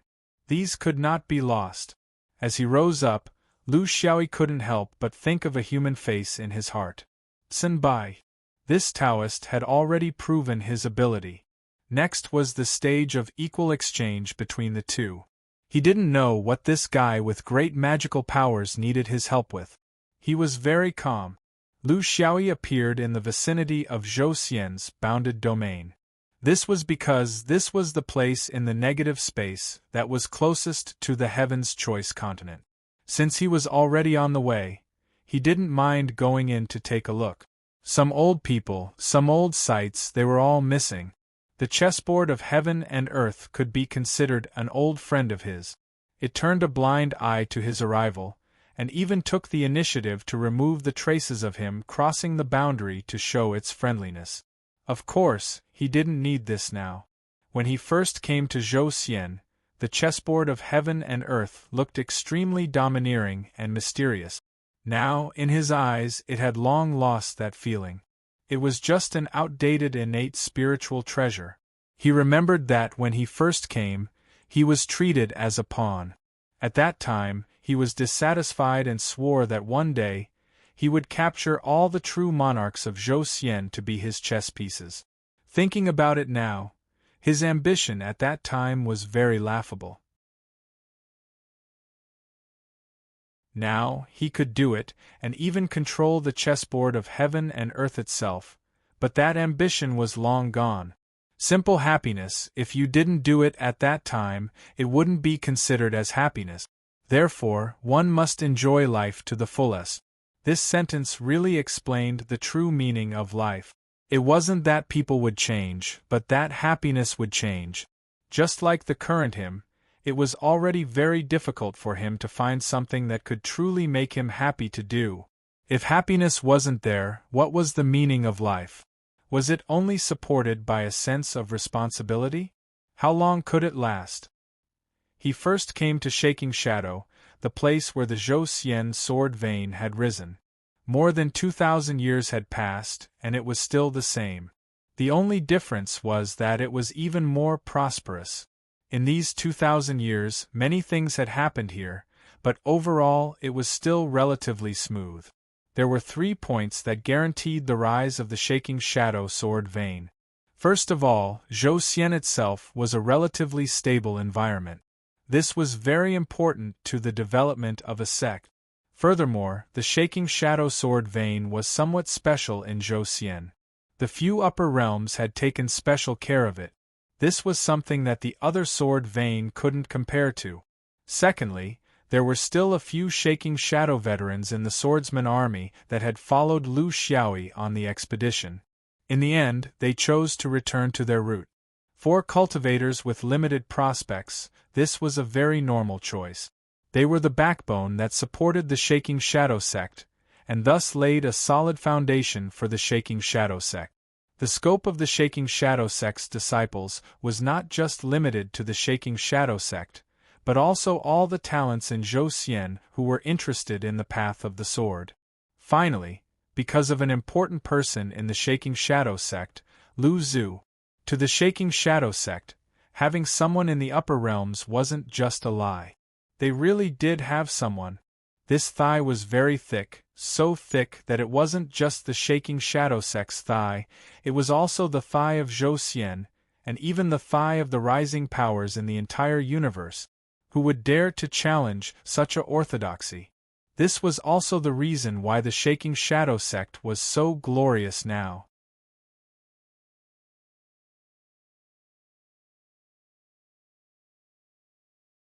Chapter 2340. However, all of this was meaningless to their thigh, Lu Zhu. That was because he didn't recognize anyone anymore. It had become unfamiliar, and had become faintly alienated. He was very clear that this might indeed be a sword vein, but it was only a sword vein with the mark of Zhou. It didn't have the mark of the 5th ring Xianyuan sword vein. This wasn't their fault. It was just the environment. Although there weren't many sword vein in the universe, that was only relatively speaking. There were still quite a few of them. They couldn't become Xianyuan because they didn't have the environmental conditions to become Xianyuan. For example, the Shaoying sword vein in Zhou was like a flower in a greenhouse. It was the temperament of the entire Zhou. It didn't have the courage and bravery of Xianyuan. This couldn't be forced out. It could only be subtly influenced by the environment. Therefore, the reason why Xianyuan became Xianyuan was also because of the environment. In front of him was Qingkong Zhuozhou, and behind him was the 5th ring of the universe. He was always on tenterhooks as he wandered, facing all kinds of suppression at any time and place. Therefore, he was ground into the sharpest sword in the universe. The tip of this sword was Li Wuya. Now, the hilt was Lu Xiaoyi. They were all flying forward with this sword in their own way, flying towards the light or the darkness. He stayed quietly outside the Shaoying small realm, quietly paying homage. Often, there would be young swordsmen who would roar past him, but no one could discover this almost transparent shadow. That was a high-level application of the light and darkness space. It was something that ordinary cultivators couldn't understand. When he was young, he was very curious about those big cultivators who stood with their hands behind their back and meditated like a wooden chicken. He thought that it was just a kind of posture. Life was short. If they had the time to stand here and stare blankly, they might as well do something practical. But now, he understood that it wasn't really a daze. It was the long river of memories remembering the things that they had lost. Those regrets, those joys, those setbacks, those successes, those things, those people. When he realized that he could finally understand these things, he knew that he was old. Unconsciously, he began to understand Li Wuya's feelings at that time. This is very dangerous. He reminded himself in his heart. In a cultivator's life, the state of mind was a very strange thing. There was no end to it, and there was always room for improvement. However, the ancient books of cultivation often mentioned the law of the change of the state of mind between Yuanying and Yuanying. There were very few people who talked about the change of the state of mind for higher-level cultivators. It seemed that once a cultivator reached the level of true monarch or half-immortal, there was no need for a state of mind, or perhaps the state of mind had already reached perfection. This is wrong. The higher one's realm was, the more inexplicable those mental states were. The simplest emotion was also the most hurtful emotion. It was like a piece of fine sandpaper, gently rubbing against the softest part of your heart. Rub you until your life is bleak and desolate and you are full of melancholy. Where will you return to?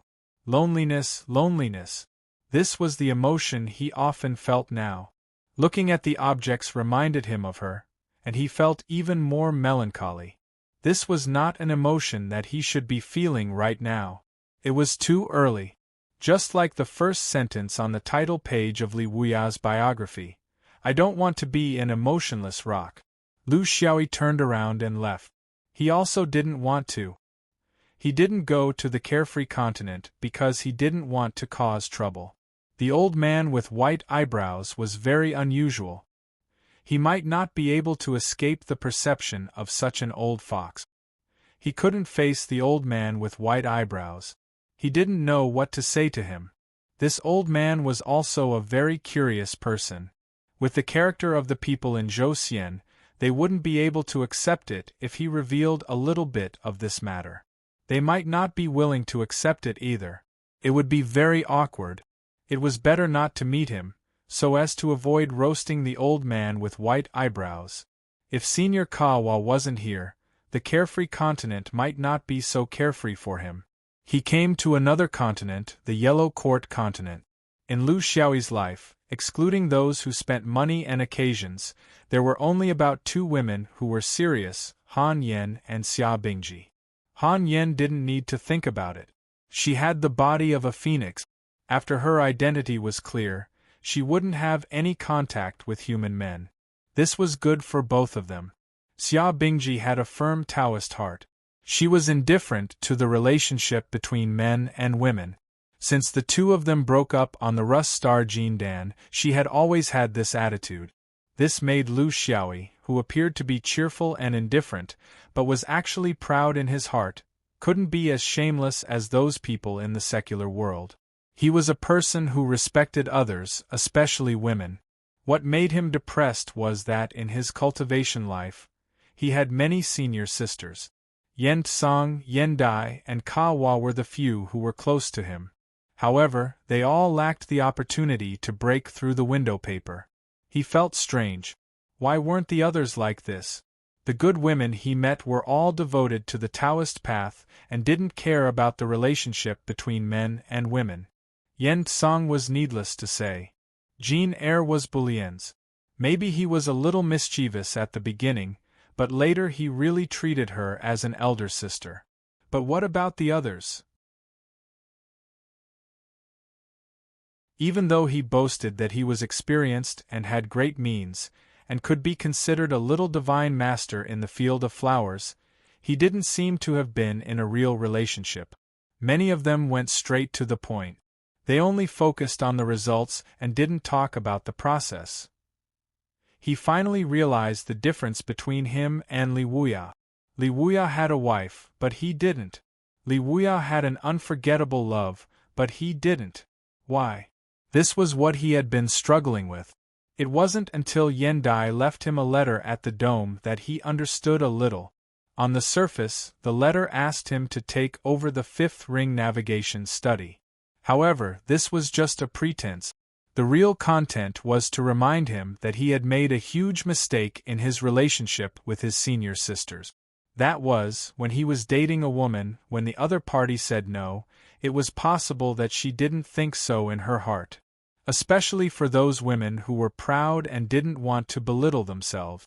In this case, the solution was very simple: use force. Of course, it was appropriate force. This involved a very subtle psychological confrontation between a man and a woman. To put it simply, Lu Xiaoyi was too outstanding. He was so outstanding that he didn't realize what his status was in other people's eyes. However, on the surface, he appeared too casual, too frivolous, and too impatient.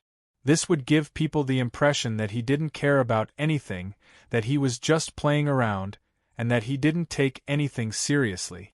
If the target he chose also had such a character, then it would be like a tortoise looking at a mung bean, and they would hit it off immediately. However, the key point was that Lu Xiaoyi didn't like this kind of person. He only liked those who were truly outstanding cultivators. This created a misunderstanding. Lu Xiaoyi thought that he was respecting others. He worked hard to maintain this demeanor, but in reality, he was hurting others and hurting himself. His senior sisters didn't want to lose their modesty so easily. They had thought that as this person grew older, there would be a day when he would be enlightened. Who would have thought that this idiot had already enlightened all the other orifices, except for this one? When they finally understood Lu Xiaoyi's character, because they had been reserved for too long, it had formed a cold habit. They could no longer take the initiative to make concessions and hint at him. Gradually drifting away? Good things come with setbacks.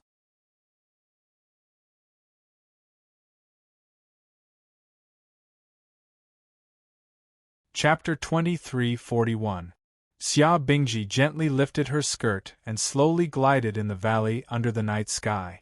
This was her valley, a place that belonged to her alone. From the time Jindan was assigned to this valley, it had never changed, until the current Supreme Sun Spirit. She hadn't taken that step yet, but she knew that she would take that step sooner or later. Under the almost old-fashioned cultivation system of Huangting Taoism, most cultivators were like her.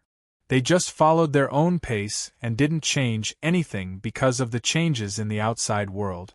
This was also a kind of cultivation attitude. She liked this kind of peaceful life, but she didn't want to get involved in the storms of the universe. She didn't want to search for fragments in the universe, and she didn't want to travel thousands of miles to the land of the Yellow Dragon to observe the Tao tablets of those geniuses. That was someone else's, not hers. She only needed the ladle that belonged to her alone.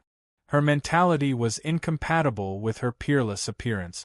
People always thought that the most beautiful flowers should bloom in a place where hundreds of flowers bloomed, to receive the attention of thousands of people and listen to the praise of thousands of people. But she wasn't like that.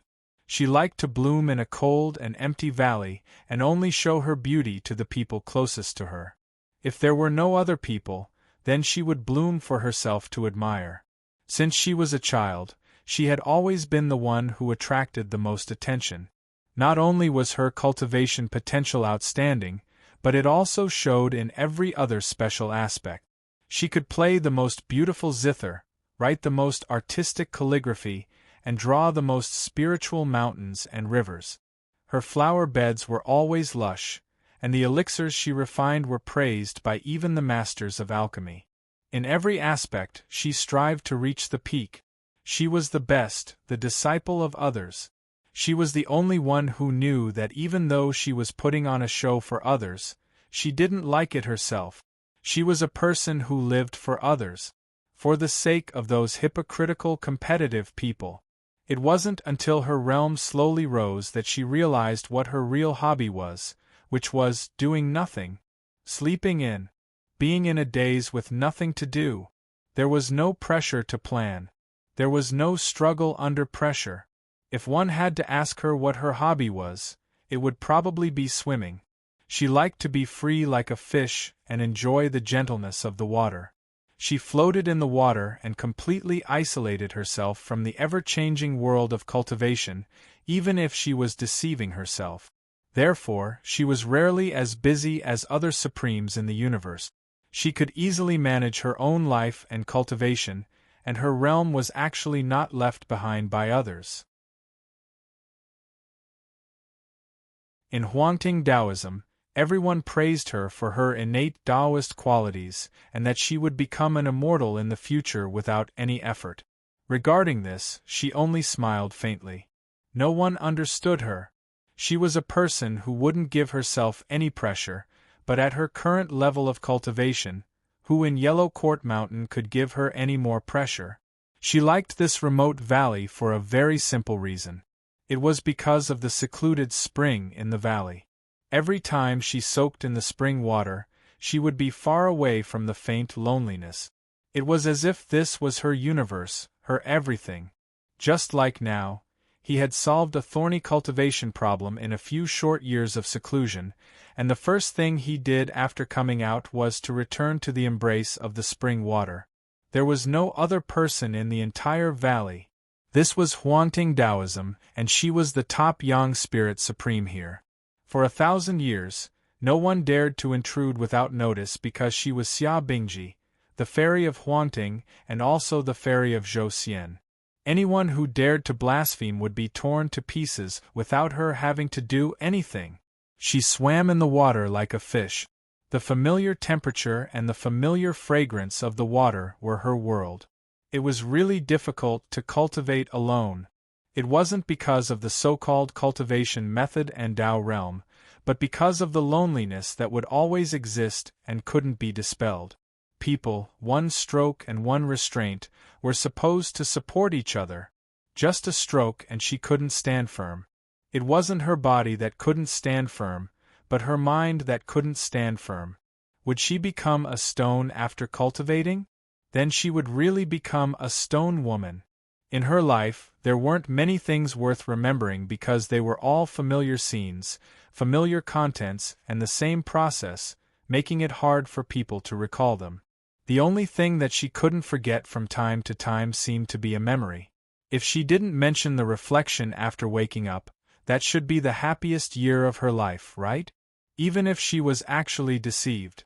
No one knew that the famous and pure ice fairy in the immortal of Zhou actually had such an unbearable past. And this period of the past had actually become one of the few days that she could count on her fingers to remember? The fairy's coldness was a template that people talked about enthusiastically, but no one knew how much of a price one had to pay to maintain such coldness. If a person was like this, how could an immortal endure it?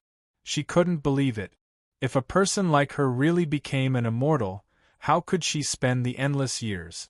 What was worse was that the more indifferent she was, the more natural the improvement of her realm became. She was speechless when she saw others flattering her on the surface and secretly envying her. She didn't want to explain anything. The more she explained, the more others would say she was pretentious. Maybe she was indeed a bit pretentious. She cultivated to a level that the vast majority of cultivators in the origin world couldn't even dream of, but she still felt sorry for herself. I'm really lonely.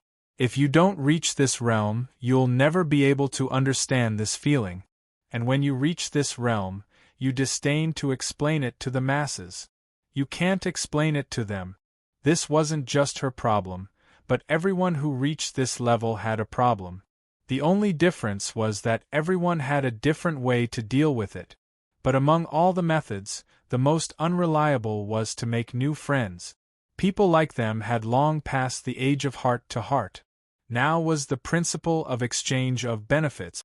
If friends were like this, then there was no need to mention the deeper level of relationship between a man and a woman. The universe was vast. Beyond supremes, unless it was for mutual assistance in cultivation, dual cultivation, she had never heard of anyone staying together just because they liked each other. She had long understood this principle. But what made her speechless was that she still had a trace of expectation. A young girl's feelings were always poetic. The charm of cultivation was that it could keep you young forever. When you put on makeup in front of a mirror and saw a face as beautiful as a flower, a poetic feeling would naturally come, unstoppable. But when you saw a face full of orange peels, what was worse was that her appearance hadn't disappeared, but instead became more and more crystal clear. Floating in the spring water was the only place where she could allow herself to let her imagination run wild. Once she reached the shore, all these thoughts would leave her and she would once again return to that pure and untainted ice fairy who didn't eat the food of mortals. Just as she was still immersed in her little thoughts, she slightly turned her body, intending to slide over a coral reef. But with this movement, she immediately felt that something was wrong. Her body inexplicably felt a strange sense of powerlessness. This was simply impossible for a yang spirit. She raised her elemental energy again, but there was still no response. She had been plotted against. Who was it? How could they be so bold?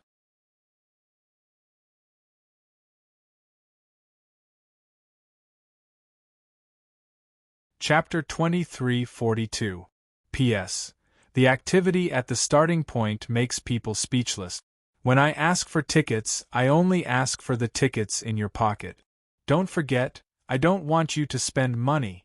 Subscriptions and monthly tickets are the greatest support for me. If I ask for anything else, it would be too much. Reading books quietly, enjoying our dream of cultivating immortality, and relaxing yourself in the dream, this is what sloth can give you. And you have already given sloth too much. Some friends take the initiative to tip me, and I still want to thank you. But in this fickle world, there are some things that can't be changed. So, we don't fight for anything. Ever since I was a sword disciple, I have had this attitude. Thank you again to all my friends. If you like it, you can subscribe. Reading should be a very clean thing, and it's not good to talk too much. Xia Bingji had never thought that in Huangting Mountain, the important place of her sect, where there were many big formations and experts, someone would sneak in and attack her. What was the purpose? What was the intention? Was it an individual action? Or was it targeted at Huangting Mountain? She remained calm and collected. After all, she was a yang spirit supreme. She wouldn't scream and panic like a little girl. Although she hadn't experienced many life and death situations in her 3,000 years of cultivation, the calm temperament unique to Huangting Taoism still made her feel stormy in her heart, but she still looked calm on the surface. She used the most hidden secret method to save herself. She was very clear that if the opponent could attack a peak yang spirit like her without making a sound, he or she would be at least at the same level as her, or maybe even higher. Therefore, she couldn't expose that she had noticed her abnormality and needed to solve it secretly. At the same time, she was ready to send out a warning. She was still worried that this was an action against Huangting Taoism. This was her first instinct as a yang spirit supreme cultivator.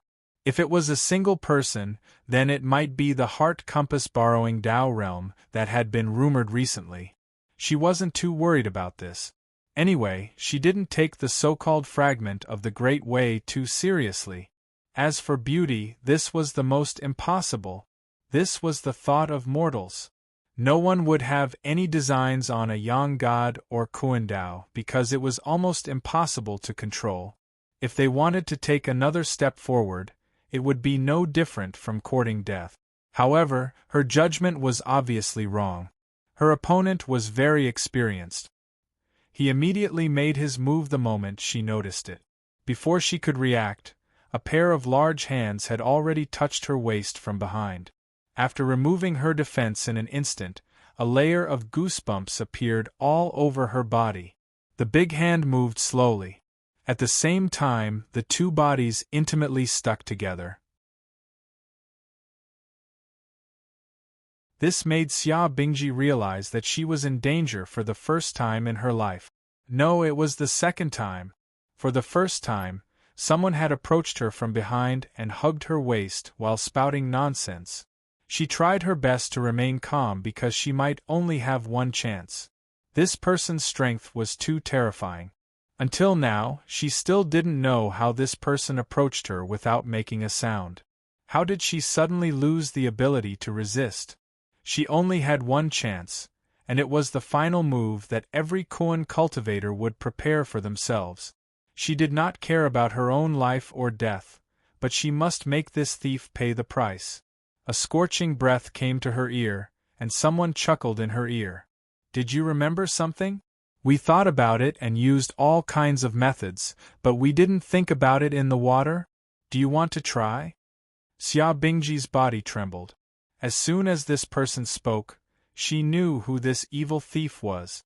If it wasn't for the fact that the memory from more than 2,000 years ago was too distant, she should have already judged it from the breath, temperature, skin, and the technique of his hands. Her strength instantly returned to her body, and she regained control of her body. This was not because her secret technique had succeeded, but because the evil thief had taken the initiative to withdraw. However, she still did not look back and tried to speak in a stiff tone. "We had an agreement." The voice behind her was very rogue. "An agreement has a time limit. This is not the style of a cultivator. You are also not a foundation establishment Jean Dan. Don't talk to me about the code of conduct of cultivators. If a foundation establishment Jean Dan can do it, there is no reason that a half-immortal can't do it. Lu Xiaoyi, don't make me look down on you." The voice was unmoved, and his hands were still strong. "In this universe, I'm afraid that you are the only one who dares to look down on me. I'm sorry for using this method to look at you. There is no other reason. I just miss you." Xia Bingji's heart softened, and her eyes became a little moist. She had been waiting for this sentence for more than 2,000 years, waiting for this person to be unreasonable, but she didn't expect that this person would change from a swindler to a gentleman. The voice was still whispering, "Cultivation is too tiring. There wasn't even a single person who could speak properly. I'm afraid that if I continue like this, I will turn into a stone. So, I wanted to find you. Let's think together and think of a way." Xia Bingji choked. "What if I don't want to?" The voice chuckled. "You have met a swindler, but I don't know if you have met a rapist?" The two of them thought for the whole night. From the spring to the shore, they finally thought of the soft bed. After a night of torment, the young spirit's body was naturally fine, but his mood was tired. After waiting for 2,000 years, he suddenly relaxed. She glared at him. "Why did you suddenly think of coming back? You've been thinking for more than 2,000 years. Lu Xiaoyi hugged her apologetically. "This can only mean one thing. A woman's mind is even more difficult to understand than the 36 connate great Daos. And I don't seem to have any talent in this area?" This was his real purpose for coming to Zhouxian, to make up for his regrets. He had wasted more than 2,000 years. In the end, if senior sister Yendai hadn't reminded him, he would probably never be able to make up for this regret in this life. He claimed to be a friend of women, but in fact, he didn't understand women at all. Ever since he came to this world, he had never experienced a serious relationship. It didn't matter if it was spectacular or ordinary. Some things were better after experiencing it. Only then would one know how to cherish it and know that it was not easy to get. Before becoming a stone, everyone had a soft heart. Only by being warm to each other could they go further. He didn't subconsciously see her as a burden and fear her like a tiger. He was very curious. "Actually, at that time, I really wanted to be together, but I was afraid that forcing you would make you unhappy." Xia Bingji asked, "Forcing? Why didn't you consider forcing yourself on Rust Planet? In the end, after achieving your goal, you suddenly became a gentleman?" Lu Xiaoyi smiled bitterly. "It's a pity that it's been 2,000 years. How many times would I have thought less? Couldn't you have given me a hint back then?" Xia Bingji was very serious. "At that time I wasn't sure. I didn't want to give up cultivation. I was afraid that these problems would affect my state of mind. I couldn't make up my mind, so I hoped that you would be more proactive. In the end, you looked indifferent." The two of them hugged tightly. Even though they were the most powerful cultivators in the world, they seemed to be two independent people who supported each other. In fact, they didn't say that the frivolity and ignorance of their youth and their confidence in the future made them not care about these things at that time. However, as time passed, they gradually realized that they had lost the most precious thing. In the mortal world, it was destined to be a tragedy caused by arrogance and conceit. There was no room for redemption. Fortunately, they were cultivators. The long years gave them a chance to correct themselves. This time, Lu Xiaoyi didn't miss the opportunity. Before he came here, He didn't even think about what would happen if he was really rejected. He just didn't want to leave any regrets in his life. It seemed that this was not the only regret.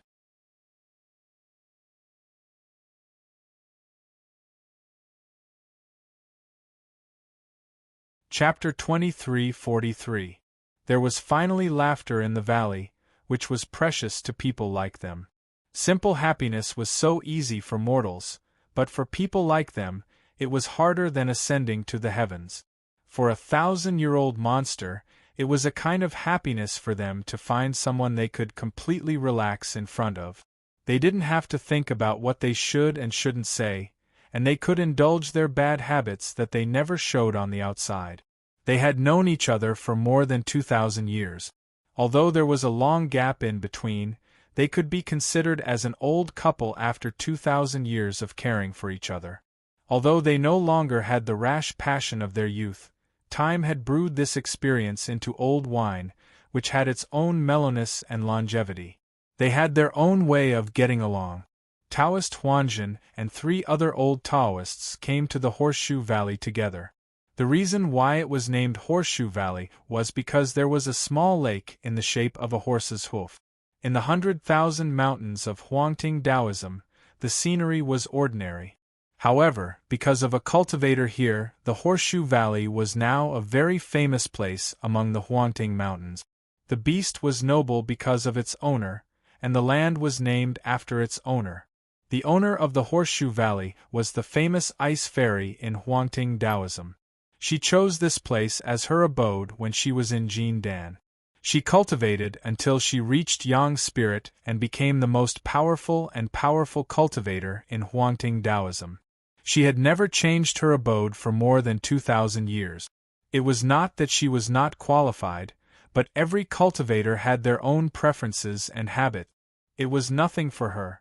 She could wander her whole life and not establish her abode. Huangting Taoism was a very strict and old-fashioned sect. Their old-fashioned style was not shown in the creation of martial arts, but in the persistence of the ancient system. They never went with the flow and chased after new things. This had not changed for thousands of years. Changes in the outside world kept on coming and going. In the end, they returned to the rhythm of ancient times, which was not considered to be out of touch with the times. In the construction of the mountain gate, Huangting Taoism was one of the few sects that made full use of the power of the big formation. Not only did they have the big formation of the mountain gate, but they also had the small formations of the peaks and valleys, which were all taken care of by the sect. This was the old school's way of doing things. They were a bit stricter when it came to the personal privacy of cultivators, unlike the casual carefree mountain sect. They took care of the specific mountains and valleys themselves, so no one would care about these trivial matters. Huang Ting's way of doing things was helpful in managing middle and low-level cultivators. Of course, at the realm of Yuanying, with privacy, it was normal to add a layer of concealment. This was the right of a superior. Most people would exercise such a right. Cultivators valued privacy very much. There were also those who did not care and were selfless. The Ice Fairy was such a cultivator. The small array in the Horseshoe Valley had always been managed by the sect, and no private array was set up. However, the more it was like this, the more no one dared to rashly enter, because the Sun God Supreme himself was the most dangerous array. Recently, a very inexplicable piece of news came from the main array of the mountain gate. The Ice Fairy, who had lived alone for thousands of years, actually showed that there were often 2 people living together in the past few months.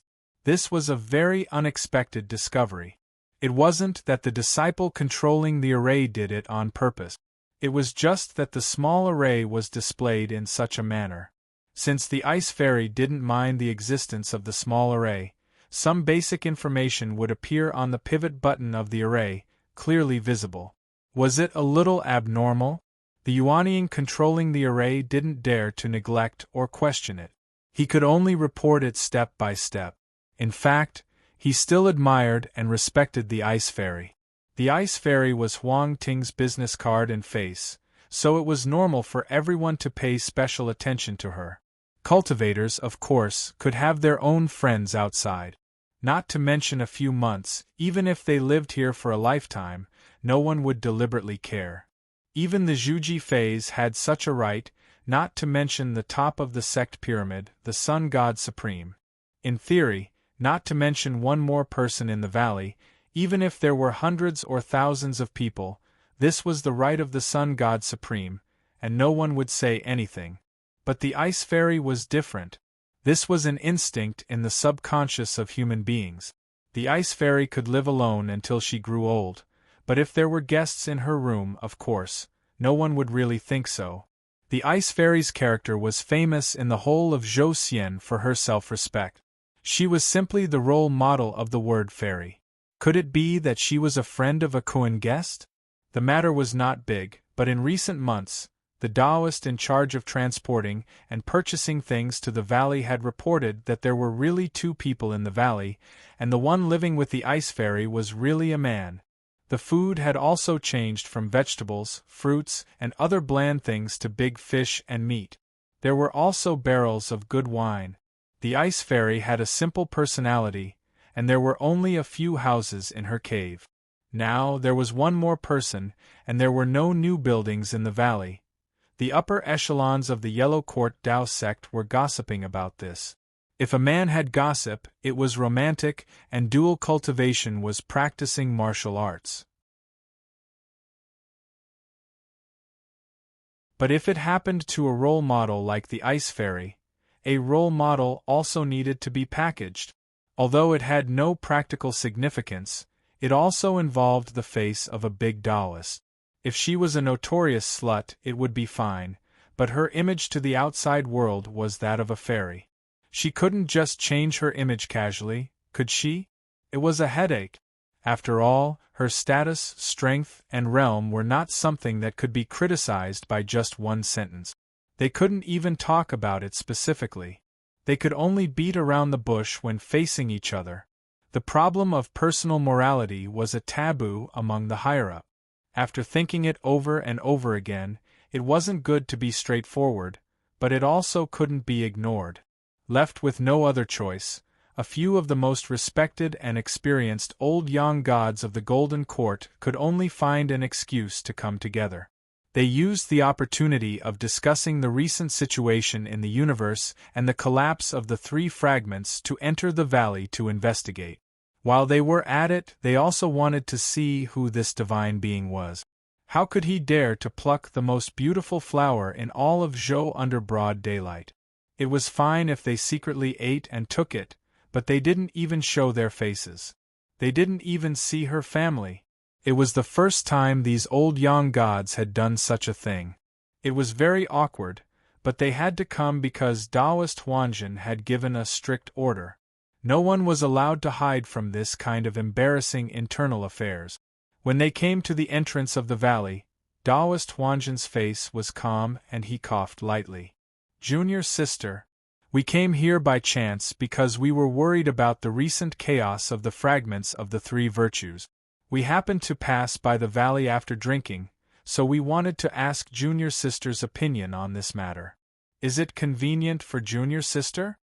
A bright voice came from the valley. "Senior brothers, I'm really uneasy about your presence.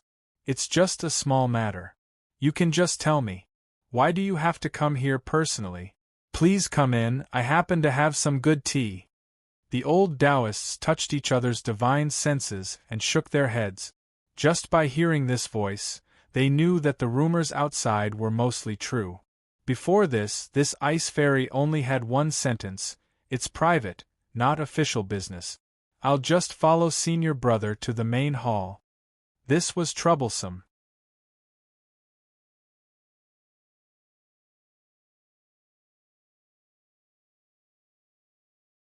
Chapter 2344. The old Taoists braced themselves and walked into the valley. The scenery had not changed. It was a small valley with several tile-roofed houses. Under the autumn sun, Junior Sister Bing was brewing tea at the stone table in front of the house. When they saw Xia Bingji again, their impression of her was still dozens or even hundreds of years ago. This was also the norm for great cultivators. It was just a matter of divine sense. Why would they need to visit in person? It was also because of this that their purpose of coming here was not pure. It was somewhat deliberate. This fairy was somewhat different from dozens of years ago.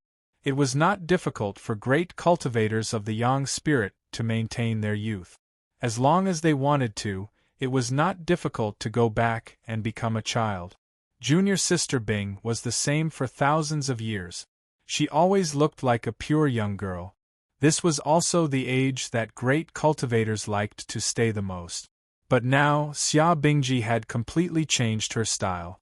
This feeling was not that of a young girl, but a young woman? It could not be said that her appearance had changed drastically, but there was a special aura on her face. Was it vitality? Was it budding? Was it glowing? In any case, it was like a 1,000-year-old flower that was suddenly watered and fertilized by someone. The old Taoists sat down in front of the stone table awkwardly, but their awkwardness had just begun. Not only was there the fragrance of tea in the air, but there was also an even stronger smell. It seemed to be coming from a tile-roofed house. Was that the smell of stewed meat?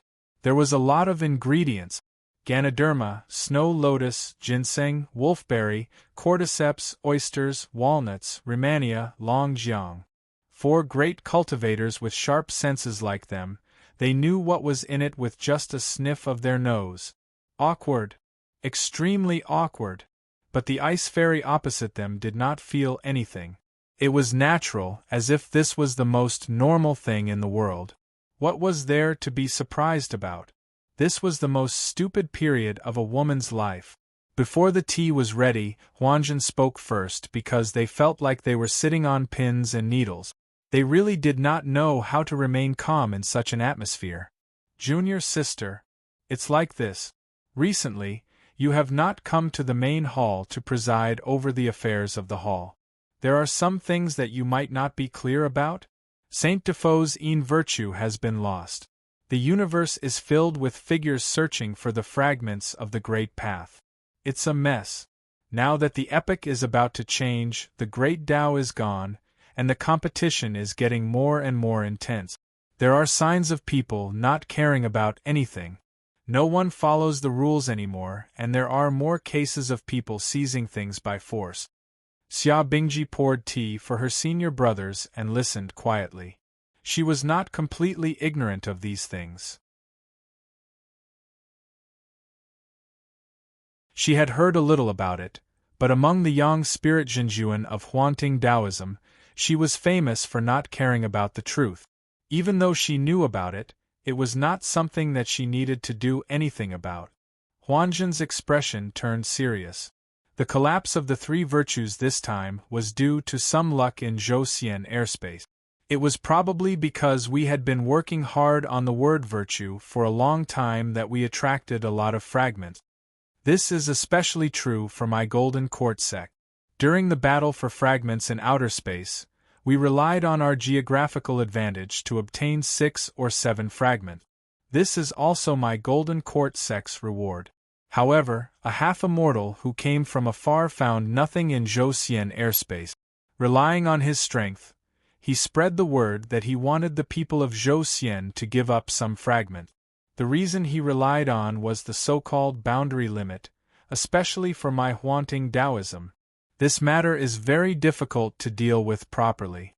The half-immortal group in Zhouxian is limited, and most of them have gone to the land of the Yellow Dragon. What Huanjun said was a miniature version of the actual predicament of the main world. It happened everywhere, and it was not only in Zhouxian. However, it was usually targeted at some small and medium-sized worlds. This time, he dared to threaten a big world like Zhouxian. It seemed that he was forced to do something desperate because the new epoch was imminent. The heart plate had been banned on the surface for a long time. However, in the world of cultivation, this kind of forced buying and selling had never ceased. Now, there was a new development in the heart plate technology. Under the premise that the cultivator who obtained the fragment could not be killed, this provided a way for this kind of transaction to be theoretically free of karma. Recently, it had become very popular in the world of cultivation in the universe. To put it simply, I'm not robbing or killing, I'm negotiating with you. If you give up the fragments of the heart plate, I'll give you a lot of compensation. However, how much of this was voluntary and how much of it was forced? Only God knew. The half-immortal's reasons were very good. Anyway, Supremes like you can't make it in time for the new epoch to establish your Tao. Anyway, you have to slowly grind after the new epoch. So why not give the precious fragments to the people who need them the most? The half-immortals who are facing the threshold of establishing their Tao? This was the reason why they targeted the upper realm of Zhou and the Huangting Taoism, who was the biggest collector of fragments this time. How should they deal with it? It was really troublesome. Of course, it couldn't become a universal war, but if there were some half-immortals outside your world, how should you cultivate in the future? Don't go out? How could Xia Bingji have a good solution for this kind of thing? She was just a sun spirit. In the current environment, the inner and outer realm were completely open, and the half-immortals came down in group. Her sun spirit had long lost the ability to decide the situation like before. She really didn't know what good solution she could come up with. This was just an excuse to cover up another matter. Therefore, he explained, our idea is to see how many Zhou half-immortals can come back. Then, we can gather more sun spirits from the world and choose a day to talk to these guests from outer space. With this kind of strength, even if we can't reach an agreement, we won't suffer a big loss. It's just that this time, the Huangting Taoism obtained the most fragments among the Zhou sects, so we have to send more people. Junior sister, what do you think? Before he could finish speaking, a faint, strange sound came from the other side of the tile-roofed house. Was someone snoring? The old Taoists were even more embarrassed. They really couldn't imagine what kind of rude person would be able to lie on the couch, grind his teeth, chew his lips, and snore unscrupulously in the presence of guests. However, they were also guests here, and it was not good to ask the other guests to come out and meet them. Moreover, this snoring person might be half the owner? Xia Bingji smiled slightly. How could she not know the purpose of these senior brothers' visit? Whether it was on the surface or the hidden meaning behind it, she knew what was going on as soon as these old fogies came. However, that guy only knew how to make trouble, as if he hadn't grown up yet. Therefore, Dafa said seriously, I understand what senior brother means. You want to gather a few more sun spirits to help out. I'm duty-bound. But in fact, there's no need to be so complicated. If you make a big fuss, it will seem that I, Zhou am making a fuss over a small issue. There's no need for so many people. In a few days, I'll be going to Heaven's Choice with my husband. Why don't we take this opportunity to solve this matter?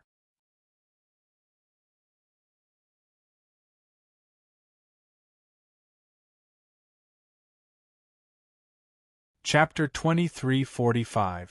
Husband? This woman had already called him that?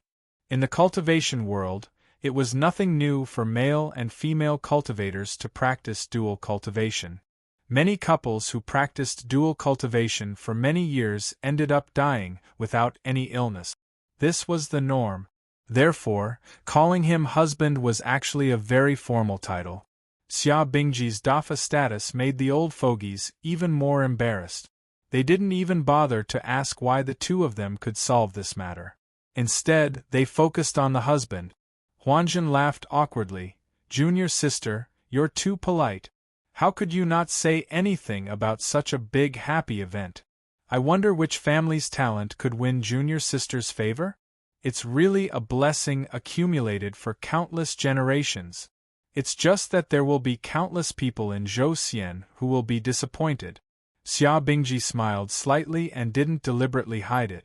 In fact, both of them didn't care about others and lived their lives behind closed doors. Why would they do it for others to see? The reason why we didn't make a big fuss and didn't tell the sect was because of our old relationship from thousands of years ago. Now that we've brought it up, we won't disturb everyone's cultivation. Husband has a strange temper and is too close to Huang Ting. I'm just afraid that we can't bear the burden. So, we can save those worldly etiquette. Senior brothers, it's good that you know. It's not good to spread it around. I don't like it either. The old young gods felt their hearts burning. They wanted to stand up and bow to the roof, but they didn't want to lose their composure too much. Their butts couldn't sit still, so they had to stand up and drink tea. These old monsters who had been in charge of the sect for thousands of years had more or less heard about Xia Bingji's matter. But this matter couldn't be confirmed because the main person couldn't be found and the other kept his mouth shut. It was an unsolved case. In the past 2,000 years, as that person's reputation in the universe grew bigger and bigger, he was no longer a person who could be tied down by a sect or a domain. He was a real hero who could destroy stars and destroy realms when he raised his flag. In the process, he seemed to have hinted at this junior sister a few times. Even if they couldn't reconcile, they were husband and wife for a day, 100 days of grace. In this chaotic cultivation world, having such a thigh to rely on was an incomparable source of confidence. But even if this junior sister didn't spit it out, there was nothing he could do about it. In fact, the real purpose of their visit this time was that they were afraid that she had a new lover and angered her old one. If that person went crazy, who could withstand it? The worst thing was that if such a day really came, the other 9 families in Zhou would not stand on Huang Ting's side. They would definitely support that person. What would Huang Ting do then? Compared to the heart plate, they were actually more concerned about the danger of the dumb insect. Therefore, it wasn't that they didn't know the severity of the matter, but it was precisely because they knew the severity of the matter that they were extremely worried that their junior sister would be muddle-headed for a moment. Of course, it was all good now, they didn't have to worry about anything. With that person's appearance, not to mention a dozen half-immortals, even if more came, it would only take a single word from him. Huanzhen laughed foolishly. Hee, that's great, that's great. Clothes are not as good as new. People are not as good as old. The friendship of youth was still the most precious. Junior sister, if that's the case, then there's really no point in having more people go? Since Bailey C doesn't want to be too ostentatious, and I, Huang Ting, am not a fox who uses the tiger's might to intimidate others, I will accept your kindness this time.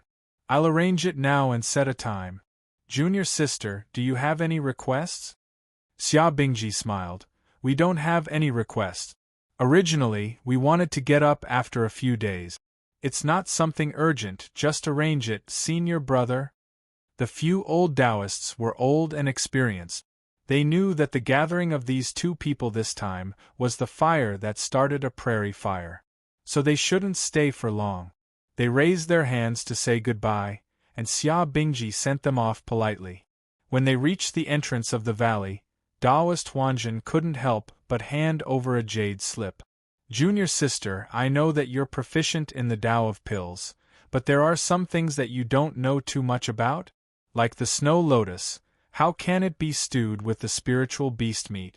It's a waste of the spiritual beast. I have some recipes here. They're all the good recipes that they've collected and verified. Don't worry about the ingredients. I'll send someone to send them over later, I promise. The so-called nourishment was just a joke.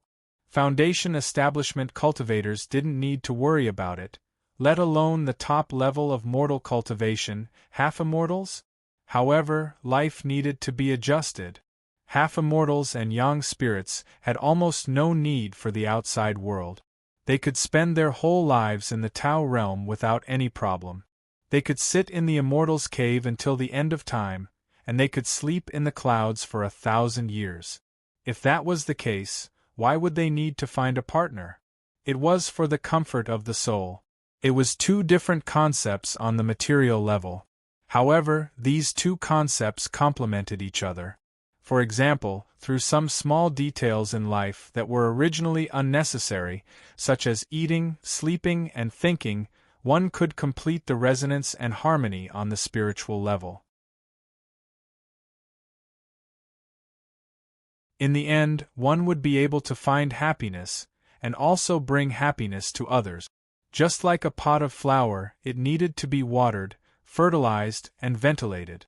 You had to do your best to manage it so that it could bloom brightly and smell fragrant. The relationship between cultivators was also like this. There was no intense and unforgettable feeling, but there was more meaning in helping each other, little by little in daily life.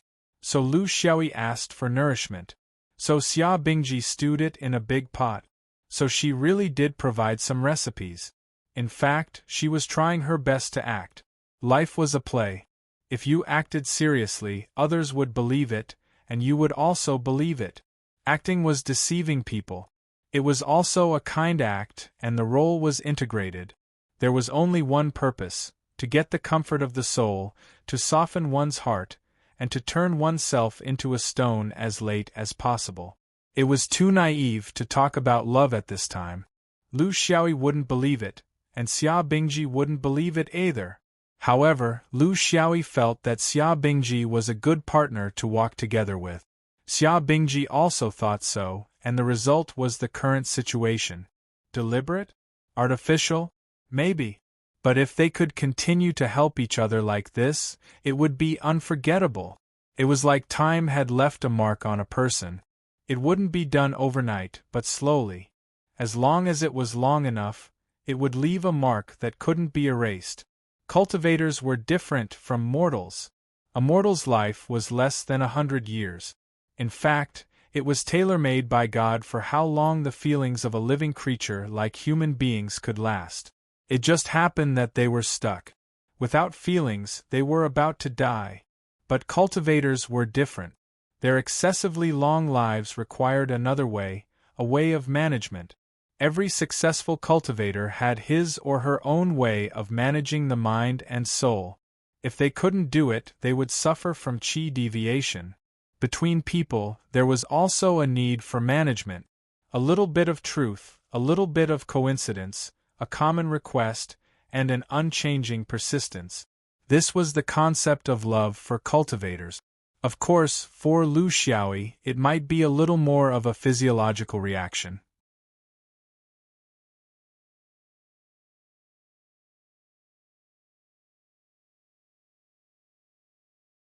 Chapter 2346. Why did you make such a thing? Lu Xiaoyi, will you die if you don't cause trouble? Xia Bingji looked at the carriage that Lu Xiaoyi had prepared for her and was very speechless. It was an extremely luxurious carriage. Saying that it was a carriage was not accurate. It was basically a room, a spacious space equipped with all the living facilities that one could imagine. Because this carriage was embedded with a space array, when one really walked in, it was several times bigger than it looked from the outside. What made Xia Bingji speechless was that the 9 dragon horses that were pulling the carriage looked like donkeys. It was in essence spirit beast. She did not know where this guy got it from. With his temperament, it was impossible for him to refine it himself. It must be a spoil of war. Sitting on someone else's treasure, she felt very uncomfortable in her heart. Lu Xiaoyi chuckled. I didn't steal it. It was also not stained with blood. It was given by a half-immortal friend. How could I give something unclean to my wife? Lu Xiaoyi lied to her and carried her into the carriage. Think about it yourself. There are a lot of half-immortals and a lot of idle people. With your temperament, would you be willing to show your face in public like this? Even if you are willing, I am not. Actually, I don't want to be so bored as to pretend to be a wolf with a big tail. So, it is better to show off and let them be confused. I will persuade them a few more words. This way, everyone will have face, we will be quiet, and they will not lose face. The idle people will not have anything to gossip about. They will only be guessing where this carriage came from. What kind of background does it have? Could it be that an immortal has descended to the mortal world? In the end, when the matter is solved, we will not be involved in those messy gossip. Xia Bingji snorted. However, she was satisfied with his explanation. She was indeed someone who did not want to show her face in public. Especially in this kind of situation, it would attract countless rumors. It was not good for her, Lu Xiaoyi, and Huangting Taoism. As long as the problem was solved, nothing else mattered. She didn't need fame, and neither did Lu Xiaoyi. Thus, the 9 donkeys pulled the enormous carriage and sped through the void at lightning speed. Their speed was average, but their momentum was truly magnificent. As the driver, Lu Xiaoyi covered his face and openly became her escort. Xia Bingji sat in the carriage, feeling uncomfortable all over. She liked nature and hated exaggeration. Little E. Once this matter is settled, I won't sit in this troublesome carriage again and act like a nouveau riche. Lu Xiaoyi swung his whip and laughed. If you don't want to sit, then don't sit. I have countless treasures like this. I'll try them one by one later and see which one you like. Actually, I feel that the rest of the treasured carriage doesn't matter, but the couch isn't bad, right? It's sturdy enough and has many functions. It can be used in all kinds of shapes. Xia Bingji had never been to the Heaven's Choice continent. Due to the change of era, the question of whether the Heaven's Choice continent would still exist was raised. Thus, when Lu Xiaoyi suggested that they go there to play, the woman gladly agreed. Just like whether a man was willing to attend a dinner party was more important because he had friends who he could talk to about everything, whether a woman was willing to travel or not was not because of where to travel, but who to travel with. If it was with someone close to her, then there was no woman in this world who would be willing to stay at home for the rest of her life. The Heaven's Choice continent was the only human cultivation base in the negative space. If the positive and negative space really merged after the change of era, then its collapse was inevitable. In the main world, there was a limit to the size of celestial bodies. It was impossible for such a huge freak like the Heaven's Choice continent to exist. Thus, this might be the last time she would see it. As a high-level cultivator, this was a memory worth recalling. The treasure donkey fragrant carriage began to approach a certain space region. This was a small galaxy that had been abandoned for a long time. A few planets revolved around a star that was gradually dimming. It was slowly entering the final stage of the celestial body's life. For some unknown reason, the fragments of the 3 virtues were gathered in this place. This allowed the Golden Hall realm cultivators who happened to be searching this place to pick up a huge bargain. The specific reason was unknown, but the half-immortals who arrived afterwards were somewhat envious. The land of the Yellow Dragon was in the midst of establishing a Tao. Increasing one's Tao ability became the most important thing for the half-immortal sect. Although it was a bit rushed to snatch the fragments now, it was still possible. In the future, it would become more and more rushed. If they didn't make preparations early, the hope of establishing a Tao would become more and more uncertain. This was a common understanding. More than 10 half-immortals gathered in this desolate galaxy not far from Zhouxian, waiting for the people of Zhouxian to make their choice. One couldn't blame them for being arrogant. Strength was one of the reasons, but the more important reason was that Zhouxian had always had a weak character. If the same situation was changed to a 5th ring cultivator, they definitely wouldn't dare to be so unbridled. Even if there wasn't a big bug like Lu Xiaoyi, a 5th ring cultivator had always dared to fight. His experience of being the core of the universe's great war made others wary of taking action. This was a kind of psychological confrontation. If you were weak, then I would be stronger. Thus, they would gain the upper hand in this tug-of-war. Actually, to put it bluntly, they were just bullying the weak and fearing the strong. There were also some idlers from the nearby small and medium-sized realms who stayed here. There were even cultivators from Zhouxian. There were more than 10 of them. They didn't have to worry about what the half-immortals would do to them. They weren't on the same level, so they didn't pose any threat to these cultivators who had established a Tao. They stayed here just to see a joke. Maybe they could even take advantage of it. According to the news, the haunting Taoism would send people to negotiate in the next few days, which was very unexpected. In their imagination, based on the usual character of the cultivators from Zhou, they would definitely wait for the half-immortals from Zhou to come over, together with a large number of yang gods from Zhou own realm. Only then would they be able to come over to negotiate. This would take some time. Now, the haunting Taoism was acting independently, which was completely out of their inherent style. They didn't know what would happen, so they just watched. Now, the cultivation world was really getting more and more chaotic. Not only did the half-immortals not have the bearing of a half-immortal, but even immortals occasionally came down to make trouble.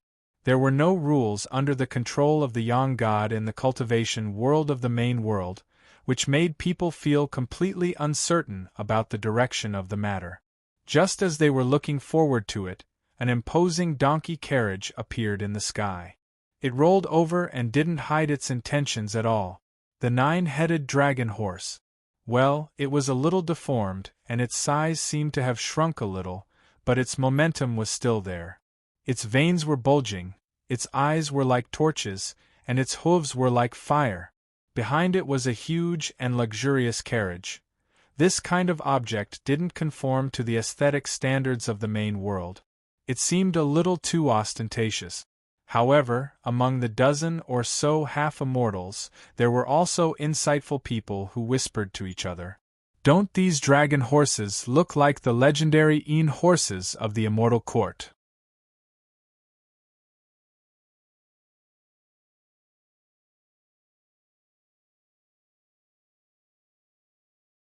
Chapter 2347.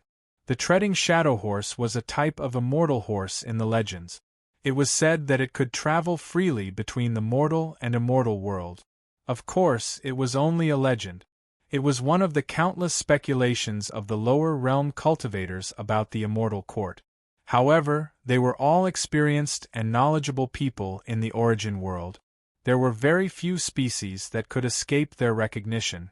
Since more than 10 half-immortals couldn't recognize it, it meant that its origin was mysterious and unfathomable. With this initial impression, the actions of the half-immortals were somewhat cautious. The current cultivation world was extremely chaotic. Blackmail was one thing, but falling into an inexplicable danger was another. The half-immortals stared at the treasured carriage. They didn't say anything for a while. They wanted to see the identity of the person driving the carriage. Was it someone sent by the haunting Taoism to negotiate? However, the treasured carriage didn't stop. Instead, it drew a beautiful curve and finally stopped in front of the dead and desolate star that was no longer emitting light and heat. The driver pulled the reins tightly. The 9 dragon horses galloped and raised their hooves. One after another, they stood up and neighed loudly. They were extremely violent. However, under the comfort of the driver, they finally stopped. The carriage and the 9 dragon horses stopped in the air. They faced the more than 10 half-immortals in front of them and the cultivators further away. They didn't say anything and just looked at each other from a distance. They didn't come to negotiate. They came to provoke. This was the first visualization of all the cultivators, because they noticed that there was someone in the treasured carriage, but they didn't get off. It was as if they were grooming themselves in front of a mirror. Was it a visitor? What was her origin? She was too arrogant. She dared to act like this in front of more than 10 half-immortals? The half-immortals had their own confidence. Although the 9 dragon horses looked very extraordinary, they didn't really care about them. The only thing they were a little afraid of was that mysterious woman. As for the driver, he was just a nobody. He was automatically excluded from their range of attention. Both sides faced each other awkwardly. It was as if whoever spoke first would lose the initiative. However, the half-immortals had plenty of time. They were experienced and wouldn't be frightened by this inexplicable momentum. To be honest, other than being strange, they really didn't see anything special about the 9 dragon horses, the carriage, and the person. The woman was still putting on her makeup. Her movements were elegant, and her figure was faintly discernible. Even if one couldn't see her face, one could guess that she was definitely a peerless beauty just from her movements. Could it be that the Huangting Taoism was a honey trap, and this carriage was a hollow room? She first applied the powder, then drew her eyebrows, lips, and put on makeup. The woman's movements were very slow, as if she was moving in slow motion. Then, she became somewhat fragmented. Her entire person, including the carriage and the 9 dragon horses, became unreal, as if they were just projections on the surface of the water, and a stone could break the peace and harmony. Not good. The half-immortals were the first to realize the danger, followed by the cultivators who were watching from behind. However, even though they realized the danger, they might not be able to struggle. In just an instant, they felt as if they had fallen into a strange force field. The huge star in front of them also became blurry, as if it was no longer a star, but a huge black hole. The huge suction force made all the cultivators lose control of themselves, and they were all passively sucked in one after another. First, it was the idlers with lower cultivation levels, and then it was the half-immortals' turn. Other than desperately operating their Tao realm to resist, they couldn't even find a target to resist. The BMWs and cars had already disappeared without a trace, and now their opponent had become a real cave image. The cave image that was created out of thin air was pulled in by them powerlessly. No one had entered the cave image before, but they knew that this was it. The abnormally strong radiation filled the entire space. The more they went in, the more intense the suction became, and the cultivators whose cultivation levels were not high enough began to cry out in fear. "It's none of my business. It's none of my business. I'm just here to watch the show." The intensity of the cave image suddenly stopped, because if it continued to intensify, people would die. Obviously, the person controlling the cave image was stuck at this point. A faint voice said, "My master said that the struggle for the Tao fragment depends on each person's ability. But it's not good to bully the weak.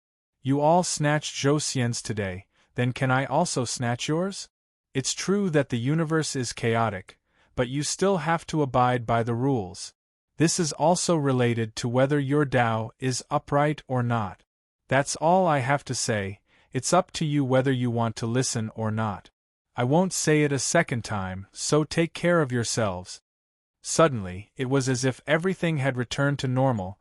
The stars were still hanging high, the 9 horses were still pawing their hooves, and the beauties were still dressing up, as if it was just a nightmare.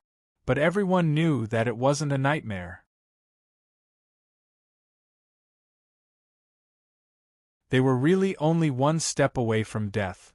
The qi and blood in their bodies were surging, their magic power was greatly damaged, and their Tao realm was in chaos. And all of this was just a heavenly phenomenon casually created by the other party. Because of their low cultivation levels, the idlers only felt fear in their hearts, but they still couldn't see what was really happening. But the half-immortals were much stronger than them.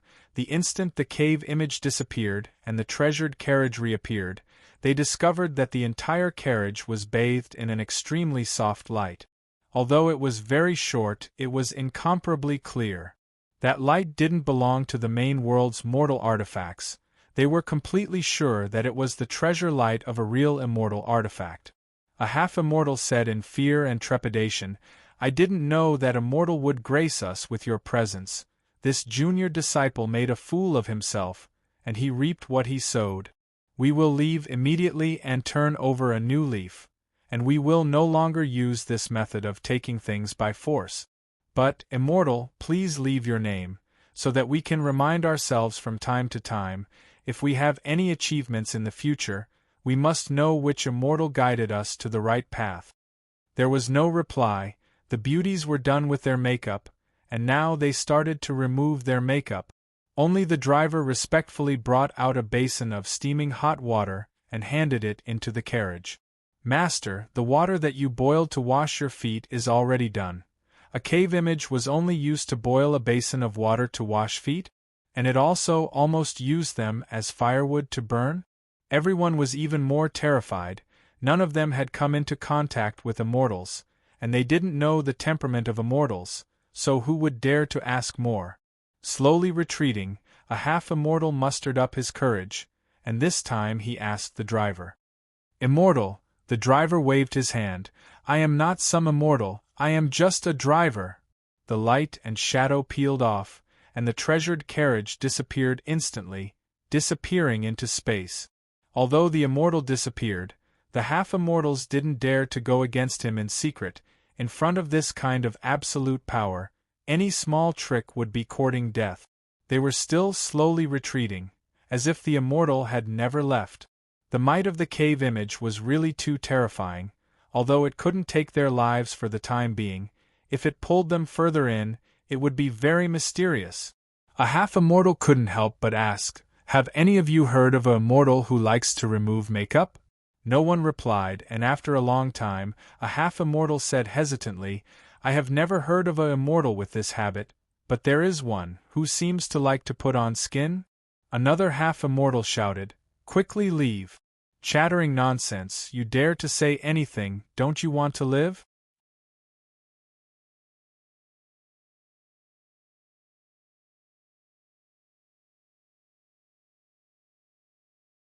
Chapter 23:48. In the sky, two figures were laughing as they hurried on their way. Xia Bingji turned her head to look at the sloppy guy beside her. "Little E, you lied to me again. I'm afraid this carriage is not an ordinary thing. You said it was a gift from a friend. I think you're robbing an immortal." "Little E, it can't be true, right?" Lu Xiaoyi laughed. "Wife. Other than a sword, everything else on your man is a gift from a friend. It's been like this since I built my foundation. Who asked me to have so many friends? As for the carriage, it should be an immortal item, but it might also be a defective immortal item. A friend of mine who does business in the immortal world gave it to me. Later on, this friend met with an accident." Xia Bingji was speechless. "Nonsense. You have so many friends, especially Dafa. He would rather die than leave his things to you. From foundation establishment to half-immortal. And why haven't I met a friend like this?" The carriage was Yangdi's. It was the one he and Chong Lu Xing tore apart in Winged Sky. This guy had a pile of immortal items in his pocket, but he couldn't self-destruct because he couldn't destroy immortal items as a half-immortal. So Lu Xiaoyi benefited from it. Of course, it was useless to him. So what if Yang Di had a body full of treasures? In the hands of the swordsman, he didn't even have a chance to use them. The important thing is still the person. If you don't understand this point, don't ever go to the top of the pyramid. So, ugly people are always more popular than beautiful people. Because people who are with me feel superior, I have a lot of friends. Wife, you can't do it. No matter who you stand with, they will all be compared to ugly duckling. Who would be willing to be your friend? But it doesn't matter. What's mine is yours. There are a lot of immortal items. There will be more in the future. I'm just afraid that you will be blind in the end." Xia Bingji curled her lips. "I don't care." She was really speechless. The heavenly Tao was like this. The more one didn't care about the items, the more the heavenly Tao would stuff them into their hand. The more one needed something, the more stingy it would be. So weird. If you want to fight, then fight. Why do you have to resort to such crooked methods? Why do you still want me to put on makeup? I won't listen to you in the future. If this gets out, I'll be embarrassed to death." Lu Xiaoyi laughed heartily. "This is a kind of psychological cue. That's how it's written in novels.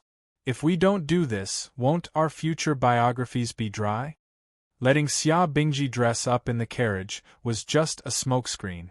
With her in front, no one would think that this matter had something to do with him, which would save a lot of trouble. Of course, no one would suspect Xia Bingji. How could a young spirit supreme have such an ability? The focus was on the dead star. It was the key to Lu Xiaoyi activating the phenomenon realm.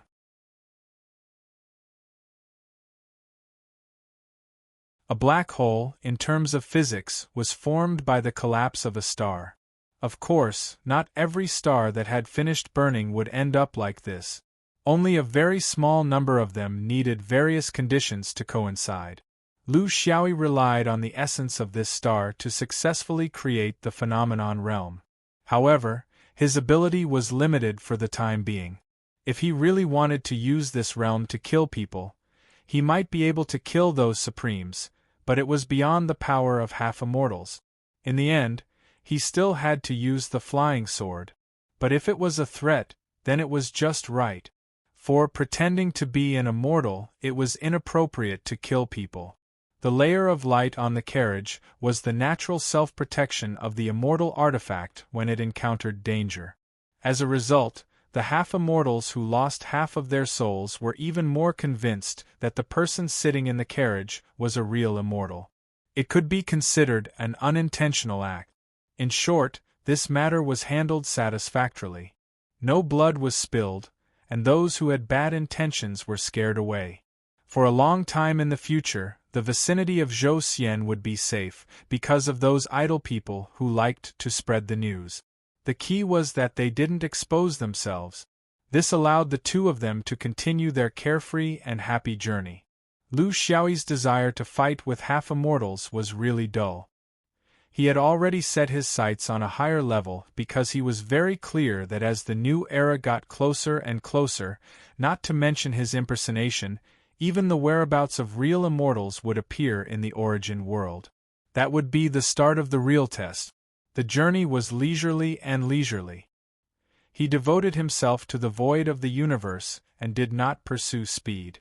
Along the way, when he saw a celestial phenomenon that interested Xia Bingji, he would go and take a look.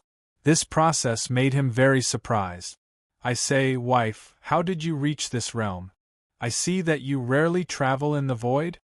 Xia Bingji lightly smiled. "What? Is there definitely no way out if I stay in the domain to cultivate? Must I come to the void of the universe to fight to the death? Like you, I go everywhere to make friends? I don't have many opportunities to come out. Huangting Taoism can be considered rich in resources, so it seems that I don't need to rush about outside. The universe is as big as the heart. Little e, your universe is different from mine." Lu Xiaoyi was speechless. No wonder people are envious of you. Sitting at home, the Tao comes from the sky. That's what you're talking about, right? I can't do it. If I sit for too long, the only thing that falls is a brick. Xia Bingji sweetly smiled. But I also have my limitations. For example, I can't fight, I can't compete, I can't establish my Tao. I can be satisfied with this situation, but you can't. Lu Xiaoyi laughed heartily. The so-called cultivation still depends on longevity. What they were talking about was actually the two kinds of cultivation attitudes in the cultivation world. In Lu Xiaoyi's circle, there were basically people who fought for the great Tao, who were all-powerful, and who hoped to leave their own legends in the history of cultivation. Therefore, the way of cultivation was full of difficulties and hardships, and life and death could happen in an instant. But in fact, there was another way of cultivation. In fact, it was also the true essence of cultivation. It was only for longevity. Take Xia Bingji for example. You could think that she was muddling along, but it could also be understood as going with the flow. In the cultivation world, there were a large number of people with this kind of cultivation philosophy, whether it was the cultivators of the lower realm or the immortals of the upper realm. These people made up the majority of the cultivators in the cultivation world. This was the wonder of cultivation. They rarely rushed to establish their Tao, and they would not act as the vanguard in major cultivation events. If the general trend did not change, they would not change. If the general trend changed, they would change. Therefore, People like Lu Xiaoyi who were jumping up and down on the stage couldn't see these extras. However, a big play could never be separated from these basics. These maids, servants, bandit soldiers A and bandit soldiers B. There wasn't even a close-up of the front of these characters, and perhaps only their backs could be seen. Just like a sword, except for the tip and blade of the sword that killed people, more parts of it were hidden in the truth of history. Although they were not famous, they were also part of the sword. If the sword was eternal, they would be eternal too.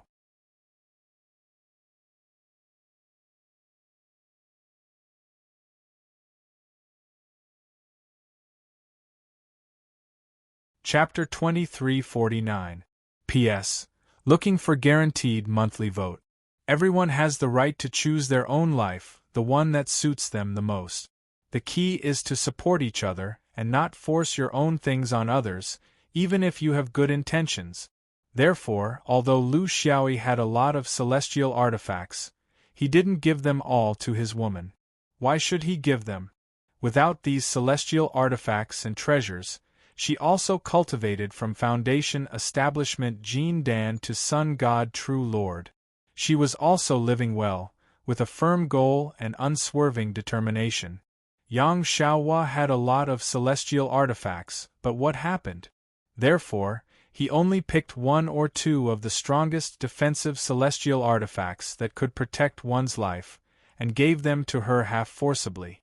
Cultivation was such a fantasy. He had so many good things but couldn't give them away.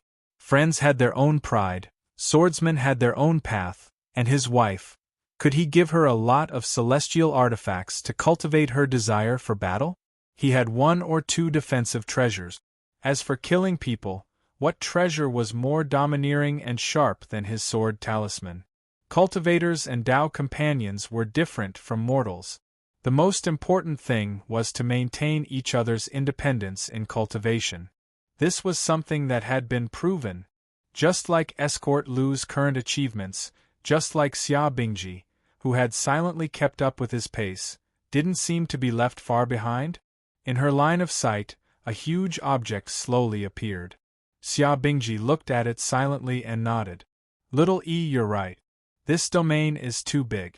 It's impossible to survive in the various gravitational forces of the main world.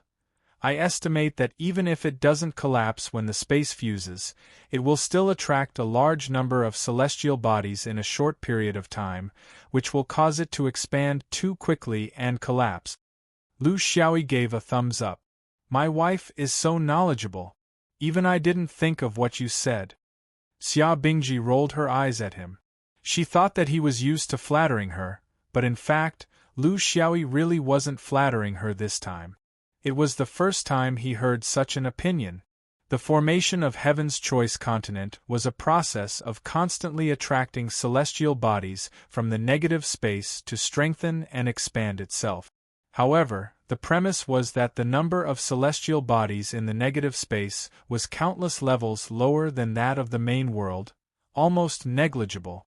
Over a long period of time, relatively few celestial bodies were absorbed, giving the Heaven's Choice Continent time to strengthen itself. However, it was different in the origin world. There were countless stars, and as long as a colossus like the Heaven's Choice Continent appeared, it would immediately attract countless stars. In a short period of time, a large number of stars would surpass the digestive ability of the Heaven's Choice Continent.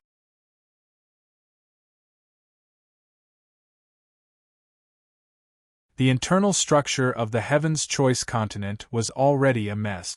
Under such pressure, there was no other possibility other than collapse. Although it was Xia Bingji's first time seeing Heaven's Choice, her analysis was still accurate. This was also the characteristic of cultivators like her. In short, no one was omnipotent and no one could be ignored. Everyone had their own value. It was close to Heaven's selection, and it was a scene of prosperity. It almost included all the forms of cultivation before the arrival of the new era. There were outsiders who traveled thousands of miles to experience the last chance of the Tao tablet. There were aboriginals who brought their families to the origin world to start a new life. There were people who traveled in an endless stream to seize the last chance to do business. Of course, there were also people who were here to fish in troubled waters, hoping to take advantage of the chaos to make a profit. The good and evil of human nature had been expanded to the extreme in this chaotic world, especially in a place like the Heaven's Choice continent. The last madness, Lu Xiaoyi said firmly. They are just a small madness. There are still some big madness in this world. After bewitching everyone, he ran to the bottom of someone else's lake to steal their beauty. Xia Bingji snorted. Lu Xiaoyi laughed loudly. The two of them joined hands and merged into the chaotic current. Regardless of whether it was madness or not, the current cultivation world had a trace of a true cultivation world. Rushing figures. Everyone had their own goals. Cultivation was uncertain, the great Tao was uncertain, and the future was uncertain. It was precisely because there were so many uncertainties that cultivation was filled with hope. This was what he had been striving for all along. Xia Bingji covered her face with a veil and Lu Xiaoyi changed his appearance. Just like all the cultivators who came and went in a hurry, they were able to throw themselves into this great era of revolution. Just this point alone, they were all lucky. The Heaven's Choice continent no longer had any restrictions on entering or exiting. It was completely open and not intentionally done by the higher-ups of the Heaven's Choice continent.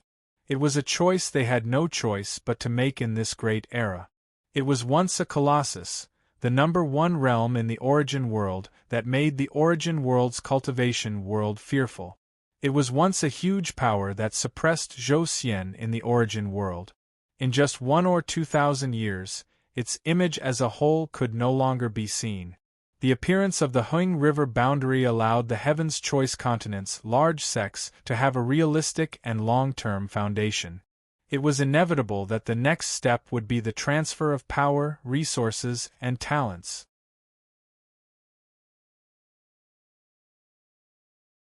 The huge Huang River boundary, under the erosion of the even bigger Heaven's Choice continent, was no longer the Huang River boundary of the past. In the foreseeable future, it would definitely become a member of the origin world's orthodoxy. Those so-called legends, culture, and traditions, nothing could resist this kind of pervasive erosion. The large powers had their own places to go, and the small sects had their own thoughts. When returning to the origin world became mainstream, the Heaven's Choice continent would definitely become a thing of the past. The current situation was that it was chaotic and disorderly, because there was no longer the power of the origin world to maintain the order that would no longer exist. As a whole, the people's hearts were scattered. It's a very beautiful place, unbelievably big. It's just that it's a bit messy. Xia Bingji sighed. Actually, there were still many things that she wasn't willing to touch on. If the Heaven's Choice continent really collapsed, the hundreds of billions of mortals and countless low-level cultivators here wouldn't be able to rely on themselves to resist the threat from the new era. Then, where would they go? If it really collapsed, how many pieces would it collapse into? Dozens of pieces? Would each piece have its own atmosphere? Would they all be suitable for human survival? If not, what could cultivators do in it? Little e. You self-proclaimed pioneers of the new era. If you have the time to set up your Tao in the land of the Yellow Dragon to gain attention, why don't you think of doing something practical here? Something within your capabilities? With hundreds of billions of people here, even the slightest change in the boundary will cause countless deaths and injuries. The smallest unit will be calculated in hundreds of millions. I was thinking that if someone could solve this problem, then no matter what Tao he set up, he would definitely succeed. Unfortunately, I don't have such ability. Looking at Lu Xiaoyi, her eyes were clear. But you do. You definitely do. You still have a lot of friends. If no one comes to do this, will you do it? Lu Xiaoyi didn't expect that a simple trip with a beauty would actually bring him such a thorny problem. Was this woman too emotional? Or too weak? Didn't she know that even the change of dynasties in the mortal world required the sacrifice of countless people, no matter if you were active or passive? Could it be easily brushed aside by saying that the merciful don't command troops, and the benevolent don't change laws? He held the woman's hand. If no one comes to do it, then I will.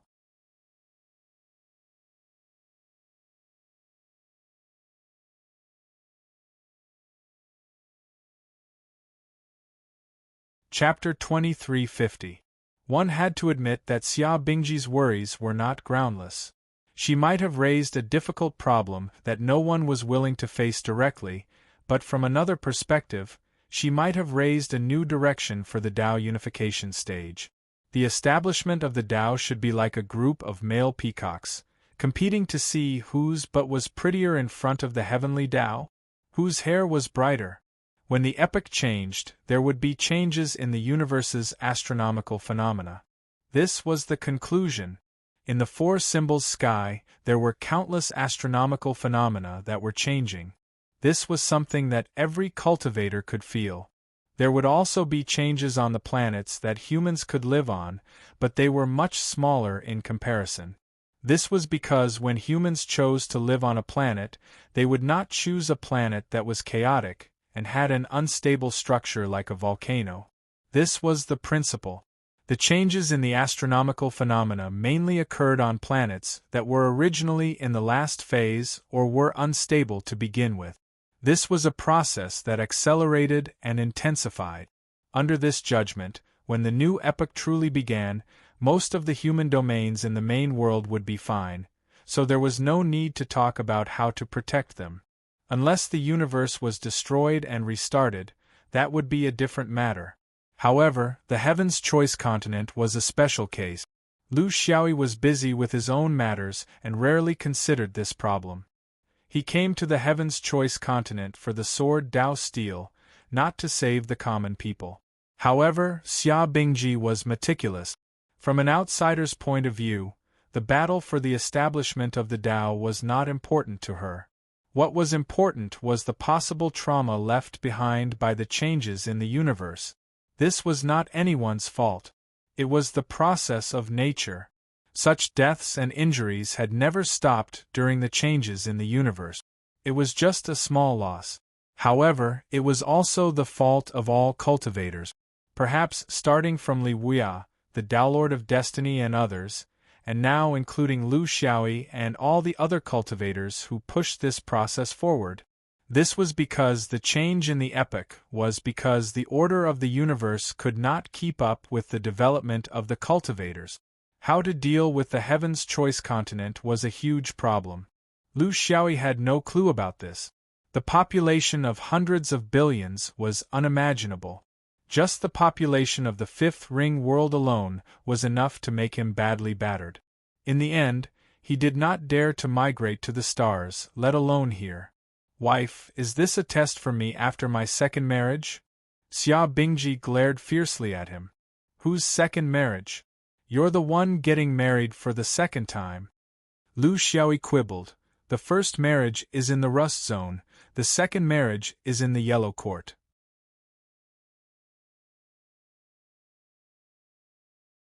2,000 years have passed, and the air of lethargy is still growing. Walking the path of the heavens with a beauty, sighing at the fate of the common people. Originally a free and unfettered roam, but now a mountain on his back. Wife, this is so difficult. I've always believed that as long as we're together, there's nothing we can't think of. But in this case, no matter how you think about it, it's all in vain. Xia Bingji couldn't be annoyed. She admired this person's ability to perfectly combine serious and frivolous matters and express them naturally and fluently. The best way was to pretend that he couldn't tell and only listen to what he wanted to hear. Migration is impossible. There were hundreds of billions of people, but there was no place to settle them, even if they were scattered. Transportation was difficult, and it was difficult to leave one's homeland. Integration was a long way off, and there were all kinds of strange requirements. Just transportation alone, how many people could survive to their destination? It was also impossible to maintain the status of a five-ring soul master. Even if Heaven's Choice didn't collapse during the fusion of the positive and negative spaces, it would definitely collapse after coexisting in the same world. Tell me, why did Heaven's Choice make Heaven's Choice so big? Lu Xiaoyi smiled bitterly. Only Heaven knows the answer to this question. But your last sentence is a train of thought. The only feasible method is, before Heaven's Choice collapses, let's collapse it first. Xia Bingji opened her mouth in surprise. But thinking about it carefully, this was indeed a feasible method. If Heaven's Choice was divided into tens or hundreds of small realms, after such a volume was integrated into the main world, there would naturally be no need to worry about being unable to bear the pressure due to its volume being too big. It was just that there were too many problems to consider. Too many, so many that she didn't know where to start. She felt a little guilty. Xiaoyi, did I cause you trouble? At such a time, everyone is establishing their Tao, but because of me, you put your attention on Heaven's Choice of common people? Lu Xiaoyi waved his hand heroically. No matter. How big of a matter is it? I can collapse it with just a fart. Later, let me eat radishes for a year first. Xia Bingji pinched him. Can you be more serious? You didn't even say 3 sentences and ran down. Lu Xiaoyi hugged her waist. He felt that she seemed to be slightly fuller than when she was in the Yellow Court. He knew that this woman had given up on her insistence on a certain concept and catered to him. His heart moved. Indeed, you have caused me trouble. But this kind of trouble can also be the trouble of happiness, the trouble that is closer to my ideal. You also know that my thoughts may be a little too much. Then why would Heaven comply with my wishes? I have to be different from the rest.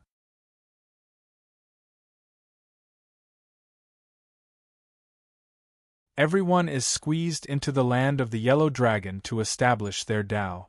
Even if I am in the Tao realm, no matter how marvelous I am only slightly better than them. I need something that is completely different from the others. All these years, I have been searching for how to make myself more favored by the heavenly Tao than others. I haven't found it, but today I found it. So, you are my lucky star. Xia Bingji felt a little sweet in her heart. She said softly, you only know how to say nice things. Who knows how many senior sisters you have tricked with this? Lu Xiaoyi sighed in his heart. He was a self-proclaimed flower sage, but in this aspect, he was actually a green melon egg. If he had understood this earlier, wouldn't he have been much happier in these 2,000 years? As for spending money to hunt for food everywhere, the two of them held hands and slowly flew on the Heaven's Choice continent. In this fickle era, there were very few people like them who still had the mood to enjoy the scenery. Even for those who were calm, when you saw the people around you thinking of ways to curry favor, selling houses and land to accumulate resources in preparation for a long journey, under this kind of atmosphere, how many people could really remain calm? The foreign cultivators wouldn't think so much, because no matter where they went, they would have a home in their hearts. But the people of Heaven's Choice didn't. Whether this continent still existed or not, it might be revealed in another 1 or 2,000 years. They were the ones who felt the most direct threat to their survival, or were they living under someone else's roof and drifting around? Lu Xiaoyi couldn't empathize with this kind of feeling. He thought that he was doing great things, but now with Xia Bingji's reminder, he finally realized this point. He should do something for these people, not only because all of this might have been fueled by the sword vein, but also because he wanted to be the leader of this trend, the founder of order. He couldn't be like the majority of people and think that all of this had nothing to do with him. A higher position, a greater ambition, and a heavier responsibility. It was a challenge, but also an opportunity. You're tuning in to the Phoenix Knights YouTube channel. Don't forget to subscribe and join us on this journey to catch the most captivating stories.